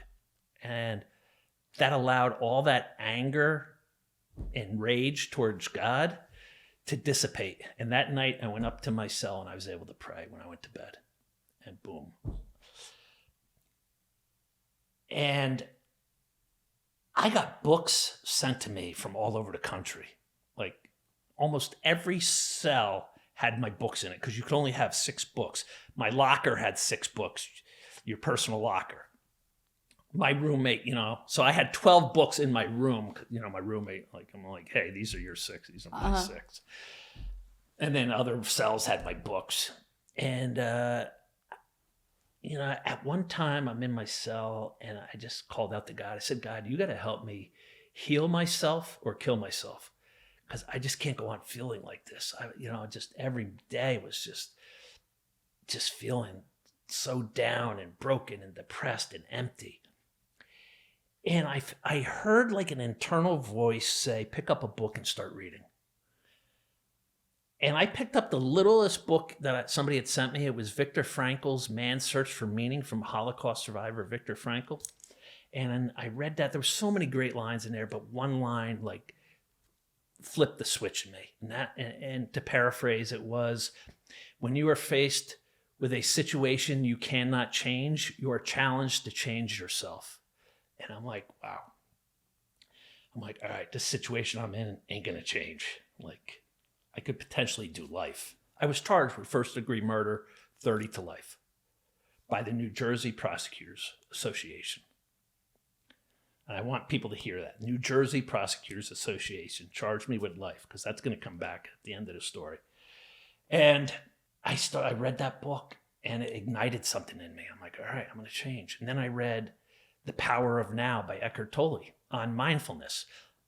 I was riding with bikers doing coke, going to strip bars. If you told me, Clark, there's going to be a book on mindfulness that's going to change your life in a few years from now, I'd be like, get out of here with that garbage, mindfulness.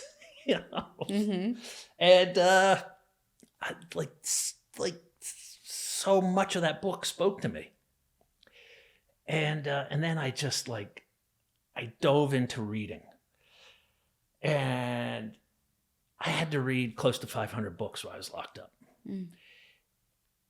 And I got cleared. The jail, to their benefit, they brought in a physical therapist to work with me with my hand. Like, this didn't get attached. But they got movement back in my hand. And after a year, he's like, you're cleared to start working out and using your hand. And I tried to do push-ups, and I could get 2 push-ups. That was it. That first year, I was so down, I took it out on commissary food, buying garbage off of commissary, sitting in my bunk and reading books and just eating crap.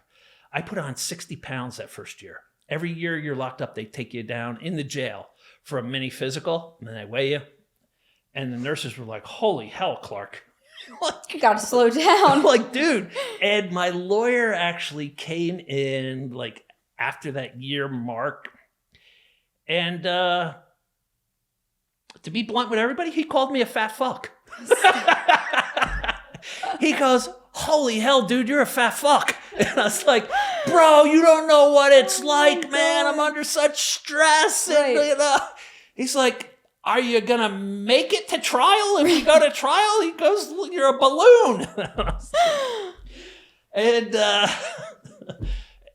I had no coping skills. Everything was a vice. I needed a quick fix. These whole shebang potato chips make me feel great as I eat them. And this Smart Food bag makes me feel great. And these honey buns make me all staples of incarceration food.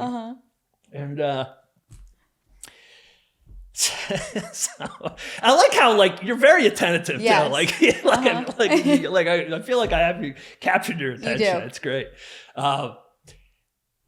And so I'm like, all right, the physical therapist just cleared me. All right, I gotta start turning this around. I had such edema in my legs. They sent me to a cardiologist. And you want to talk about embarrassing? Okay. I'm in a one-piece orange jumpsuit. They got my ankles shackled. They got my wrists shackled. I got a sheriff officer on each side of me. The waiting room is filled with old ladies and old men. Like, who else goes to a cardiologist? And they come bringing in with me, and I'm shuffling along doing my little penguin walk. And everybody's eyes are like, right. And I'm probably the highlight of their day. Oh my God. And the receptionist, her eyes bulged out. And she's like, we'll get you right into the back now. Yeah. There was no waiting. Right. That took me right back. And, they did a EKG. They did an ultrasound.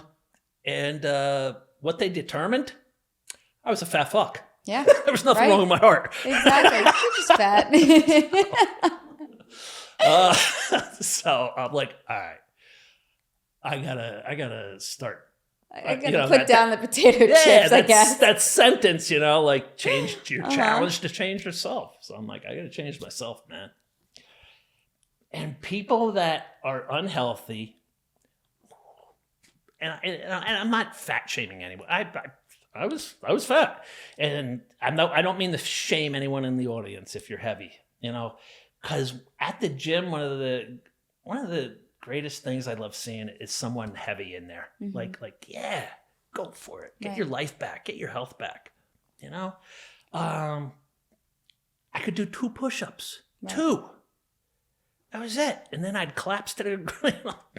Well, also, like you said, at the time, that was your coping skill. That's what you were turning towards. You were reading and you were eating. Yeah. Before that, it was addiction and other things. So it was just another... Being a picture of health wasn't one of the things I was concentrating on. Right. I was trying to kill myself. I didn't care. Mm-hmm. So I just wanted just everybody to know I could do 2 push-ups. By the time I left prison, I was doing 1,000 a day. So that journey of that 1,000 miles literally does start with that first step. You got to start somewhere, And that's why I like just telling my story, because I've walked the walk. Right. Everything, I've done it all.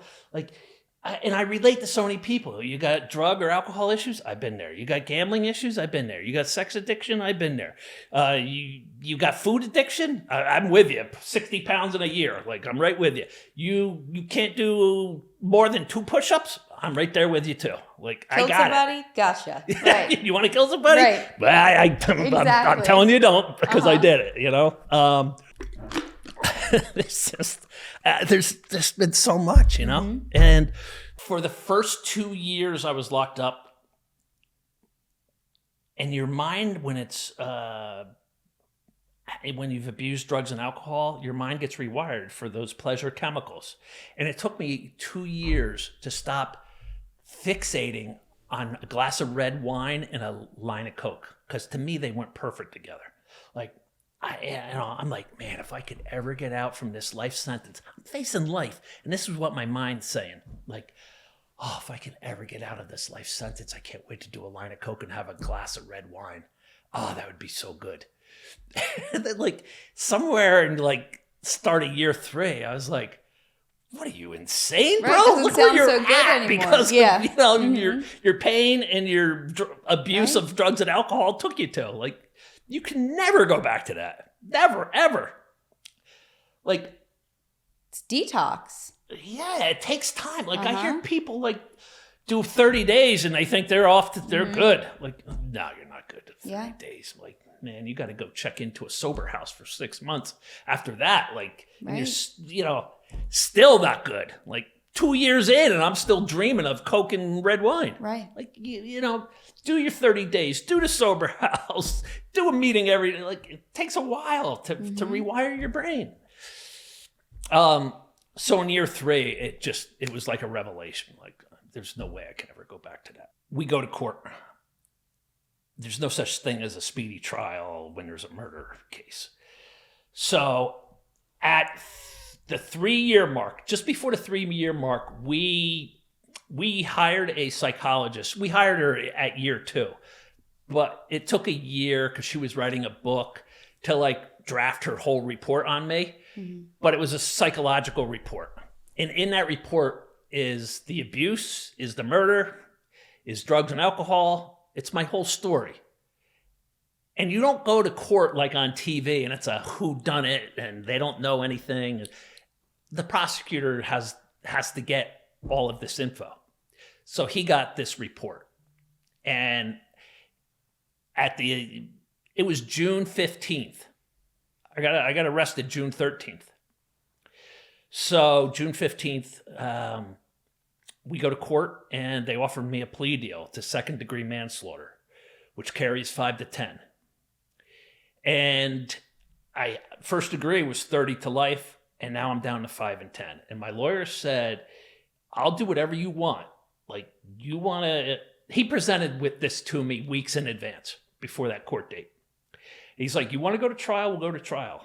He's like, you know, I think we got a valid case. He goes, but just think, if we go to trial and you lose, you're doing 30 to life. He goes, your mother's in her 80s. You'll never see her again. He goes, if you take this plea deal, you've already got 3 years in.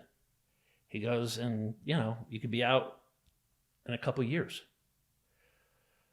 So it was just too risky to go to trial. So on June the 15th, when we went to court, that's where I read this 15-minute statement where I'm completely broken. And I accepted the plea deal. So now I still have to go back for sentencing. And in that period, and why that was so tough is when I read that statement is because the courtroom was filled with my family and friends. There was 100 people outside the court. There was people out in the steps. Hundreds of people showed up. And I had, in my statement, I had to out my brother, my older brother, as one of Pegg's victims. And I had to talk about Jeff's suicide. And that was really tough to talk about those things and to know my brother's right over my shoulder and he hasn't addressed his pain yet. Yeah. it took 6 months for us to go back for sentencing because I had to meet with now the prosecutor has to hire a psychologist to interview me and draft a report. And I met with him several times.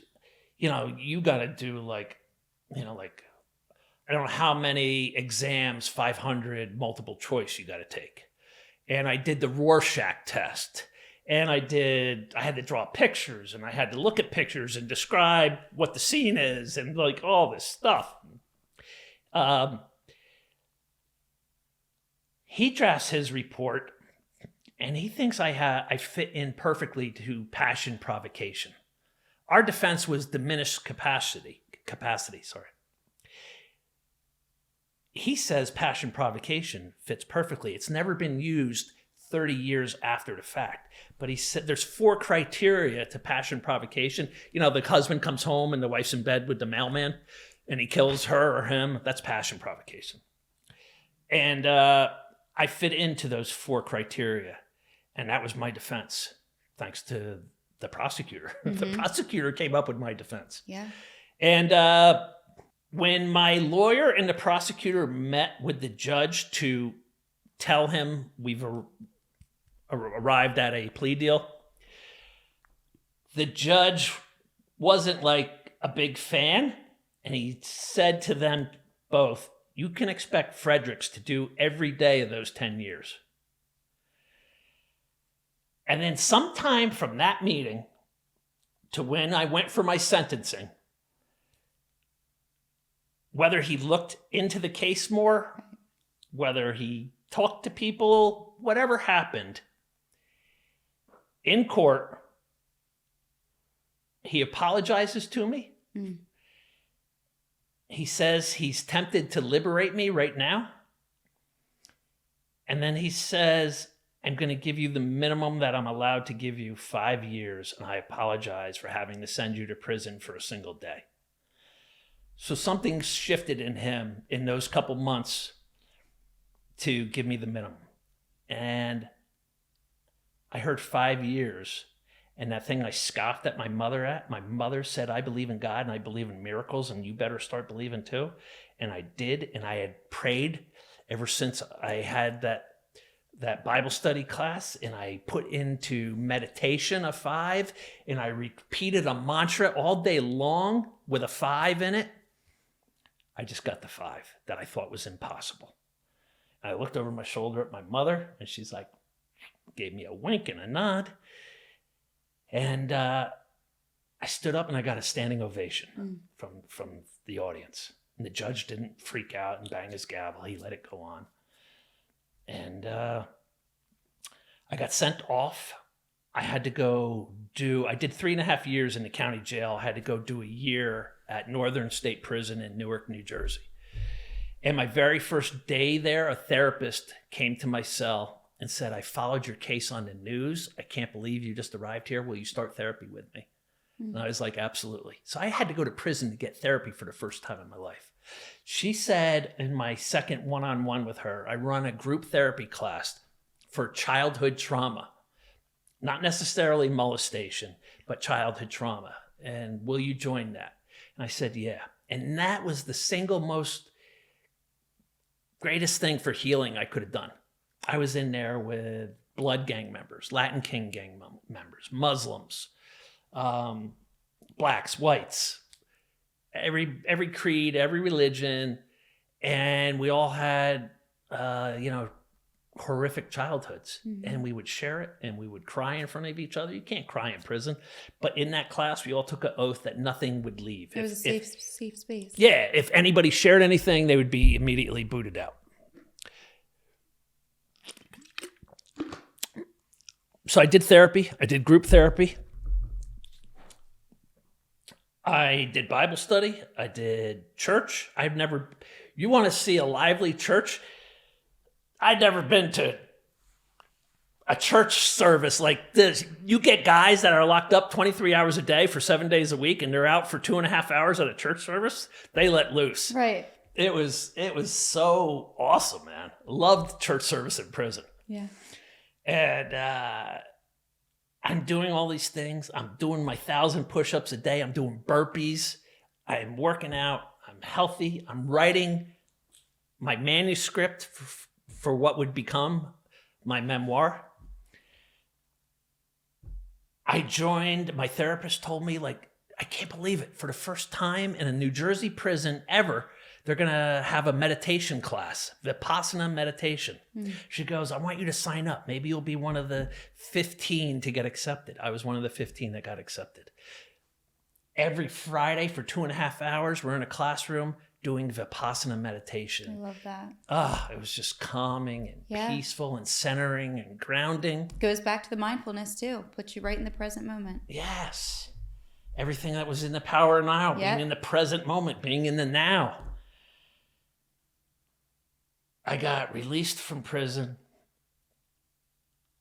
and I saw on a cell phone, on my cell phone, about a Boy Scout case in the county next to me where they were suing their Boy Scout leader and the Boy Scouts. And it mentioned the law firm, big high-powered law firm. And I called up, and the lawyer representing them got on the phone, and he goes, I know your case. Come in and see me. And I went in there that day for selfish reasons to file a lawsuit against the Boy Scouts. But he read me the law, and he goes, you have no case the way the law is read. The law stated that you had to come forward at age 18. You had a 2-year window from 18 to 20 to file a lawsuit. Who's getting raped at 10, 11, 12, 13, 14, 15 and coming forward at 18 to file a lawsuit? Your life's shattered. You're not doing that. So like the law, like it was basically a dead law. Nobody was using it.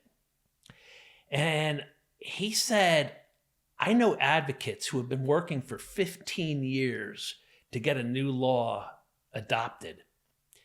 Why don't you become an advocate? Maybe your story's so over the top, you can push some of the senators holding it up. And he goes, and I think it would be healthy for you to do that kind of work. Yeah. I was like, I agree. He goes, I'll have some advocates in my office in 2 weeks. He goes, and come back then. And I went back and I met this guy, Fred Merigliano. He and I became really close. And I met the other advocates, and we started calling on senators. And 2 years, I was in Trenton all the time. And 2 years after becoming an advocate, I was in Trenton for the vote on the new law, and it passed unanimously. Amazing. And the new law took the age up to age 55. Because the stats we had is that people don't come forward and talk about their abuse till age 48 to 52. Right. So this gives everybody time to heal before they have to worry about a lawsuit. And that was something myself and every other advocate can like go to their grave feeling good about. Like I got to testify before the House Judicial Committee. Like a guy who murdered somebody is now speaking to the House Judicial Committee and like telling them, you're going to have blood on your hands. You're going to have a whole lot more Clarks running around if you don't pass this new law. Yeah. And they passed it. It's incredible. From there, I had, when you write a book, half the battle is getting a literary agent, and then the other half is getting a publishing deal.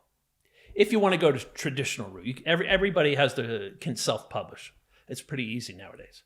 But I wanted to go to traditional route.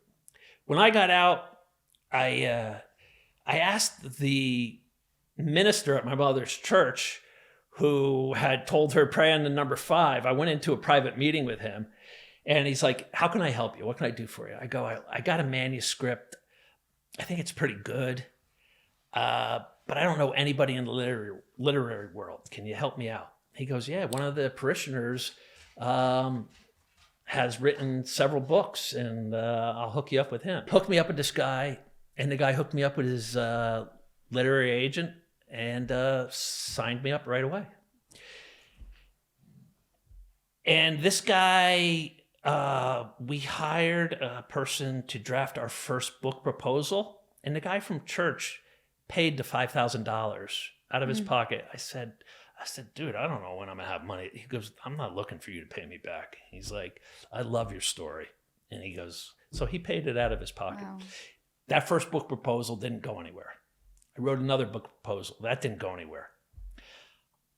On the third book proposal, I got a publishing deal from Simon & Schuster. They made an offer, gave me a nice advance, and signed me to a publishing deal. I also did a documentary with the producer of Dateline NBC. Mm-hmm. And they had a series of 8 different stories, and this aired on their Oxygen network. Okay. And from doing that documentary with them, I got on the Tamron Hall daytime talk show. And and I was on the Tamron Hall show with Gabrielle Bernstein. And she's like this, motivational 9-time best-selling author. When I was locked up, I was watching Oprah's Super Soul Sunday show, and she was on that, and I just loved her. And now here I am on Tamron Hall with her. I was just like, wow, this full circle. It's crazy. Mm-hmm. And we both came out of the bathrooms at the same time, and there's like an alcove there. And I said, hey, Gabrielle, I'm Clark Fredericks. I'm, on the show with you today. And she's like, oh my God. And she puts me into this hug. And now I get another whisper in my ear. She's like, you're my hero. And I'm like, why am I your hero? She goes, you don't know I've been abused also? I'm like, no. She's like, yeah. She goes, I didn't come out with it till in my, I think late 30s, she finally confronted it. Mm. And I would end up asking her to write a blurb on the back of my book. That. And she said, absolutely. She's just so 9-time best-selling author, Gabrielle Bernstein writes for my cover. It's amazing. From being on that talk show, I had a speaking firm in LA reach out to me to represent me as a speaker, motivational speaker. So in January of 2020, I quit my job. I was working as an assistant chef at a restaurant. And they had speeches lined up from March till July. And my first speech was going to be over in South Korea at an army base for like huge money. And we know what happened in February, March of 2020. COVID hit. And like before I even got off and running, everything got shut down. And it actually drove that firm out of business. So for the next 2 years, I just worked on my third book proposal. Yeah. And my agent, when it was done, worked on getting a publishing deal. And then that's when we got our publishing deal. My brother, when I got out of prison, I was living at my mother's with my brother. My brother self-destructed when I got locked up. He lost his tire business. He had a 33-acre farm that he lost. He lost his marriage. His kids weren't talking to him. He just spiraled downward and downward and downward. And he was completely shattered at the house, drinking every day. And a couple years ago, in February, 3 years ago, February, I came home and I found him on our kitchen floor dead. Mm-hmm. And I gave him mouth-to-mouth and chest compressions until the EMTs arrived. And then they worked on him for an hour. And he was already gone.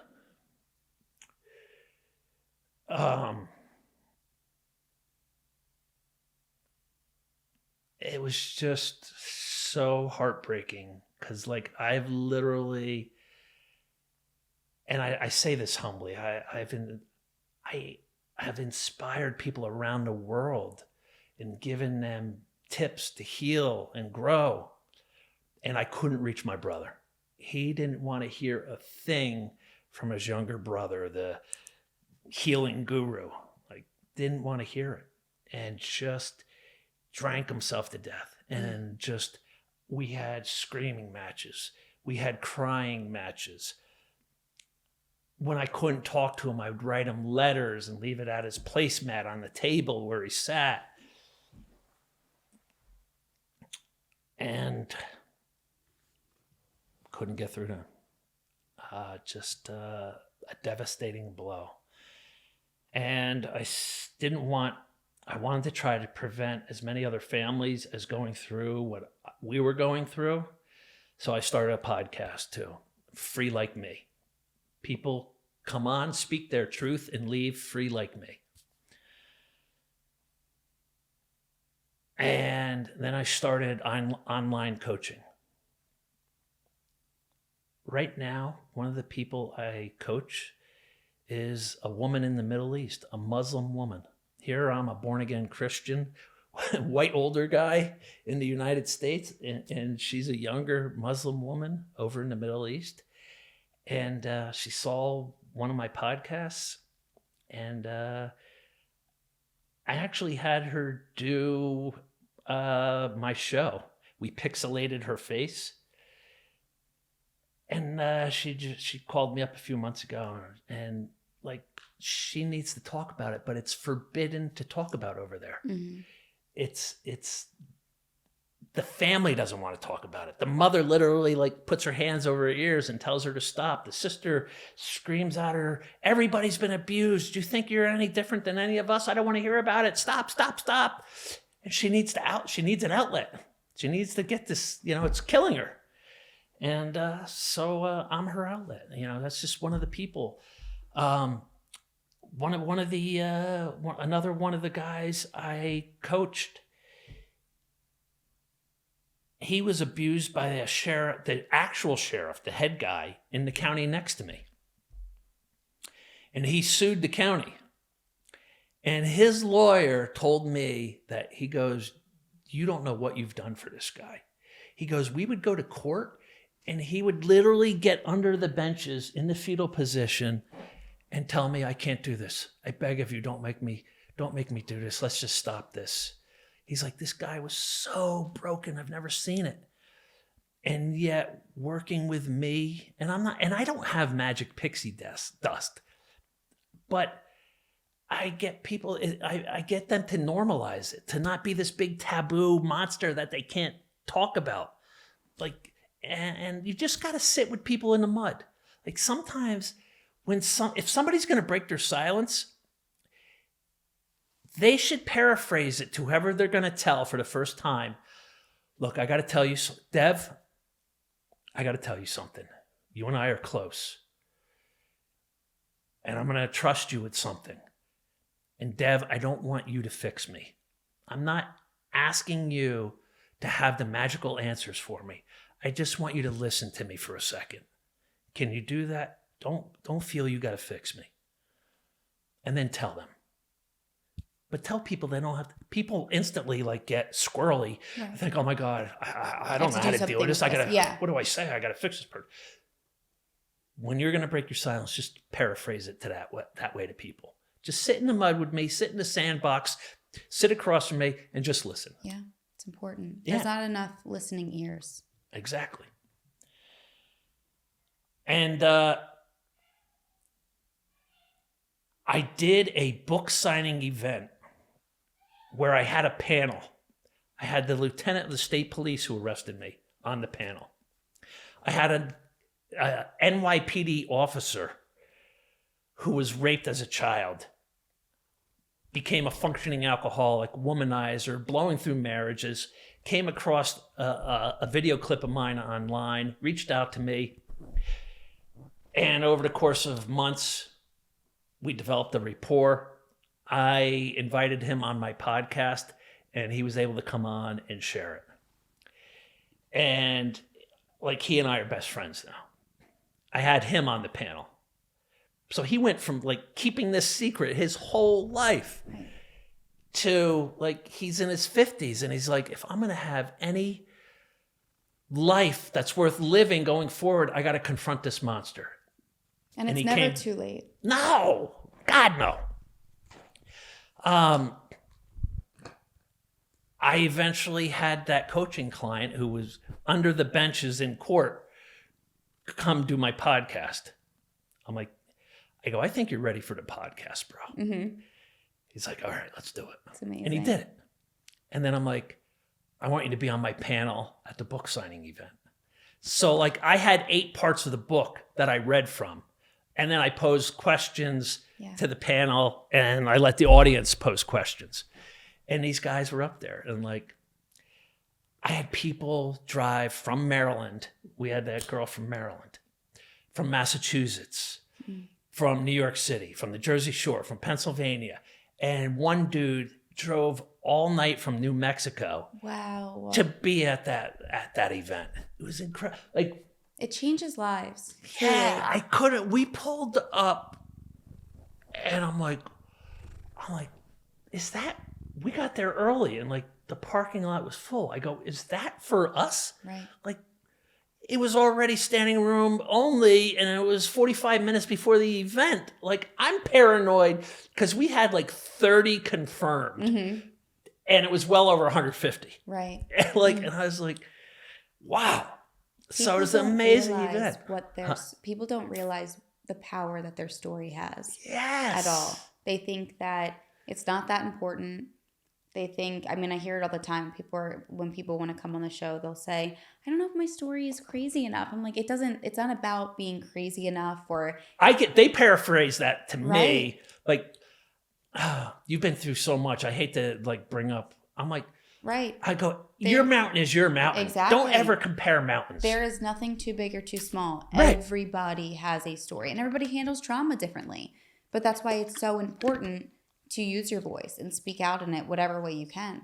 And whether you end up reaching people that are your age that have been through something similar, male or female, you also can reach somebody who is still maybe very much where you were in your 20s and 30s. Right. That need to hear it, and that you shorten that time and you speed up that healing process.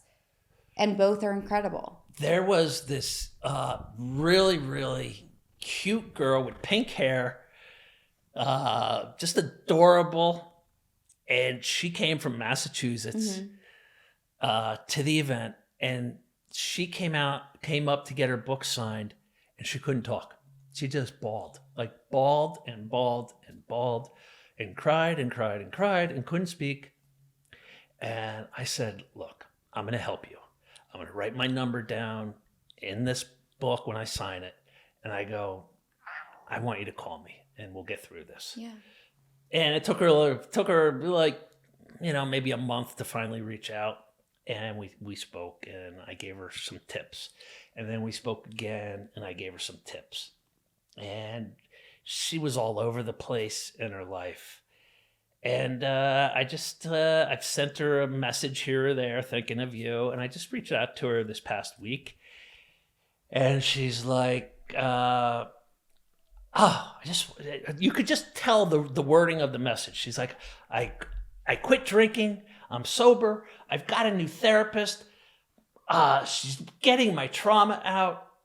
Things are so much better, and I just love that you're still reaching out and thinking of me. Thank you, and I'll keep you aware of what's going on. Like, so from a crying, bawling mess, couldn't talk, to that message was just like, yes, yeah. So I got all those things going on from where I was, and then I forgot one thing. After I got that law passed, and I don't mean to say after I got the law passed, after all of us got the law passed, I now, that took up a lot of time. Plus I was working insane hours at the restaurant. And I'm driving home one night and I'm like, it was a really long shift, really hot summer day, or it was like it's hot in the kitchen. It wasn't a summer day, but I'm like, I think I'm ready for love. I'm like, I think I could do it now. But for 30 years, Lisa from college has been inside that skull, just scratching, scratching. Back then, with no cell phone, she used to write me love letters. And I held on to all of them for those 30 years. And whenever I would feel like her fading from my memory or feeling distant, I would get out her letters and read them and feel like that bond, like instantly connected again. And I would tell my mother that I really screwed up by letting her get away. And I had so many times in my mind where I was going to ride in on my horse and scoop her up and save her. And then I'd think, but you got the mob that wants to kill you. Like, well, you can't bring her into this. I'm going to ride on my white horse as the knight in shining armor, scoop her up. But you're doing heroin and abusing drugs around the clock. You can't bring her into this. And I would talk myself out of it. And I said driving home that night, it's not fair to get into a relationship with someone when I'm still connected to Lisa. I've got to reach out to Lisa. I have to apologize to her so I can move on. And I drafted a message, and this love story is all in this book too, you know. And I erased it. And then I'm like, I rewrote it. And my thumb was hovering over the send button. And I'm thinking to myself, is it better to keep this fantasy alive of this amazing connection, amazing love that we had? Because I go, if I send this thing, and she's like, are you friggin' nuts, bro? It's been 30 years. Kick rocks, kid. Like, get over it already. Like, that whole fantasy will get blown to smithereens. And I'm like, is it better to not send it and just keep it alive in my head? And then I'm like, what are you, a sissy? Mm-hmm. You gotta send it, bro. Right.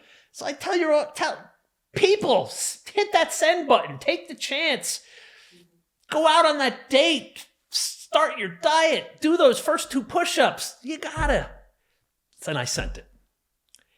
And it took 24 hours for me to get a response. And she replied. And then I replied. And she replied. And I replied. And she replied. And I replied. And she replied. And 2 weeks later, I said, I think we should get a cup of coffee. She lived in New York. I lived in New Jersey. We met at the midway point. And by the end of that coffee date, it was back on. And we had some tough times early on. Like, she had to take a leap of faith. Like, absolutely. And it's, you guys are 2 different people at this point. Well, that's what she kept telling me. We're 2 different people. She's like, you've lived this insane life that you don't know who I've become. And we're 2 different people. We're 2 different people. You really have to rely on that communication and building that partnership. And and she has 2 sons. Mm-hmm. One was in college. One was 17. And this is like, I like to like make fun of this, like how she sat them down and it said, boys, I got someone great in my life I want you to meet. He was raped and abused as a kid. Just destroyed himself with drugs and alcohol. Murdered the guy who raped him.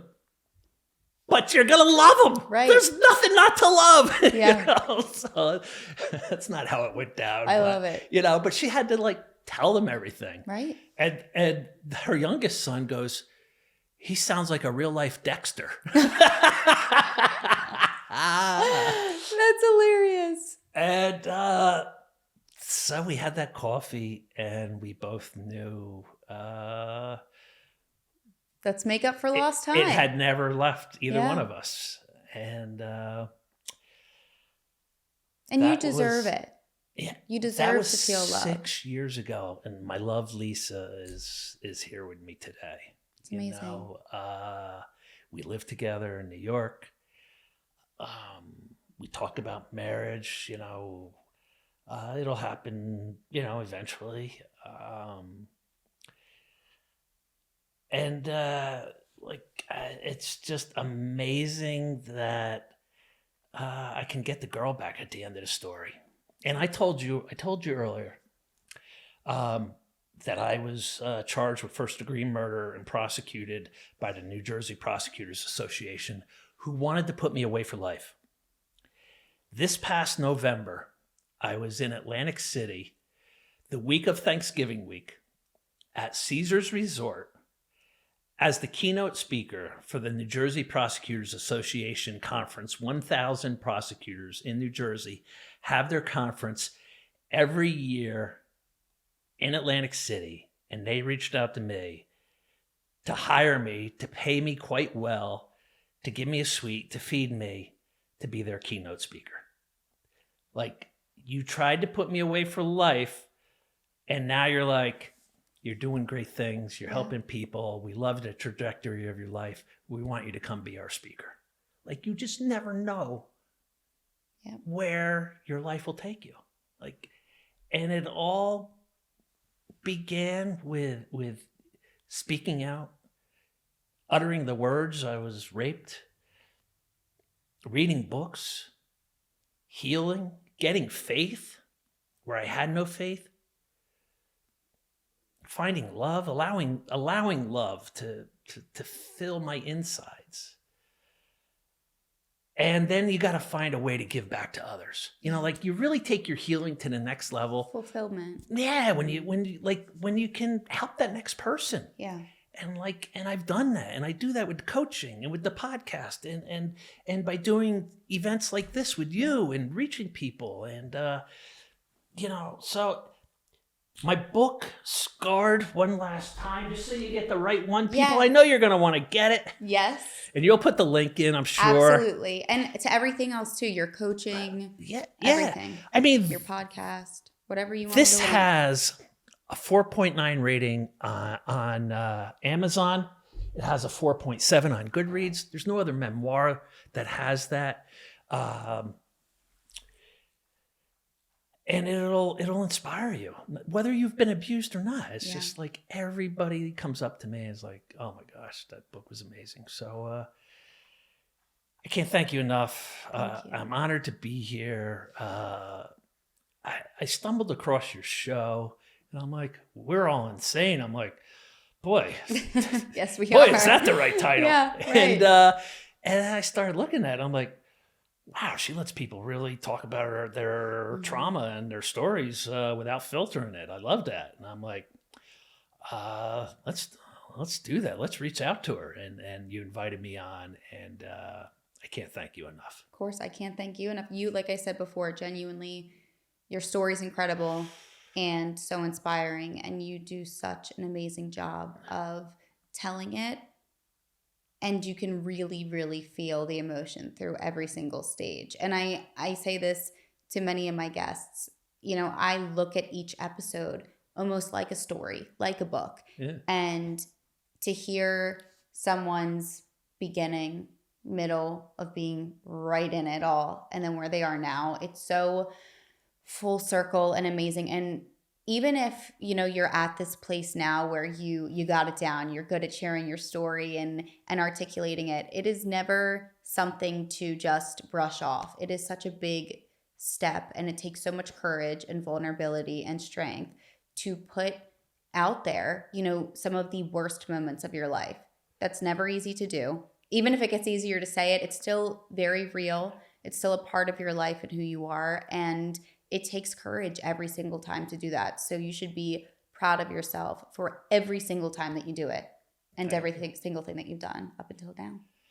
I mean, there's always going to be abused people. Always. And they're always going to need somebody to inspire them. Yes. And like, so the story, I was told by a very influential person just the other day, he's like, your story is timeless. Mm-hmm. He's like, you know, trauma, revenge, redemption. He goes, the full arc.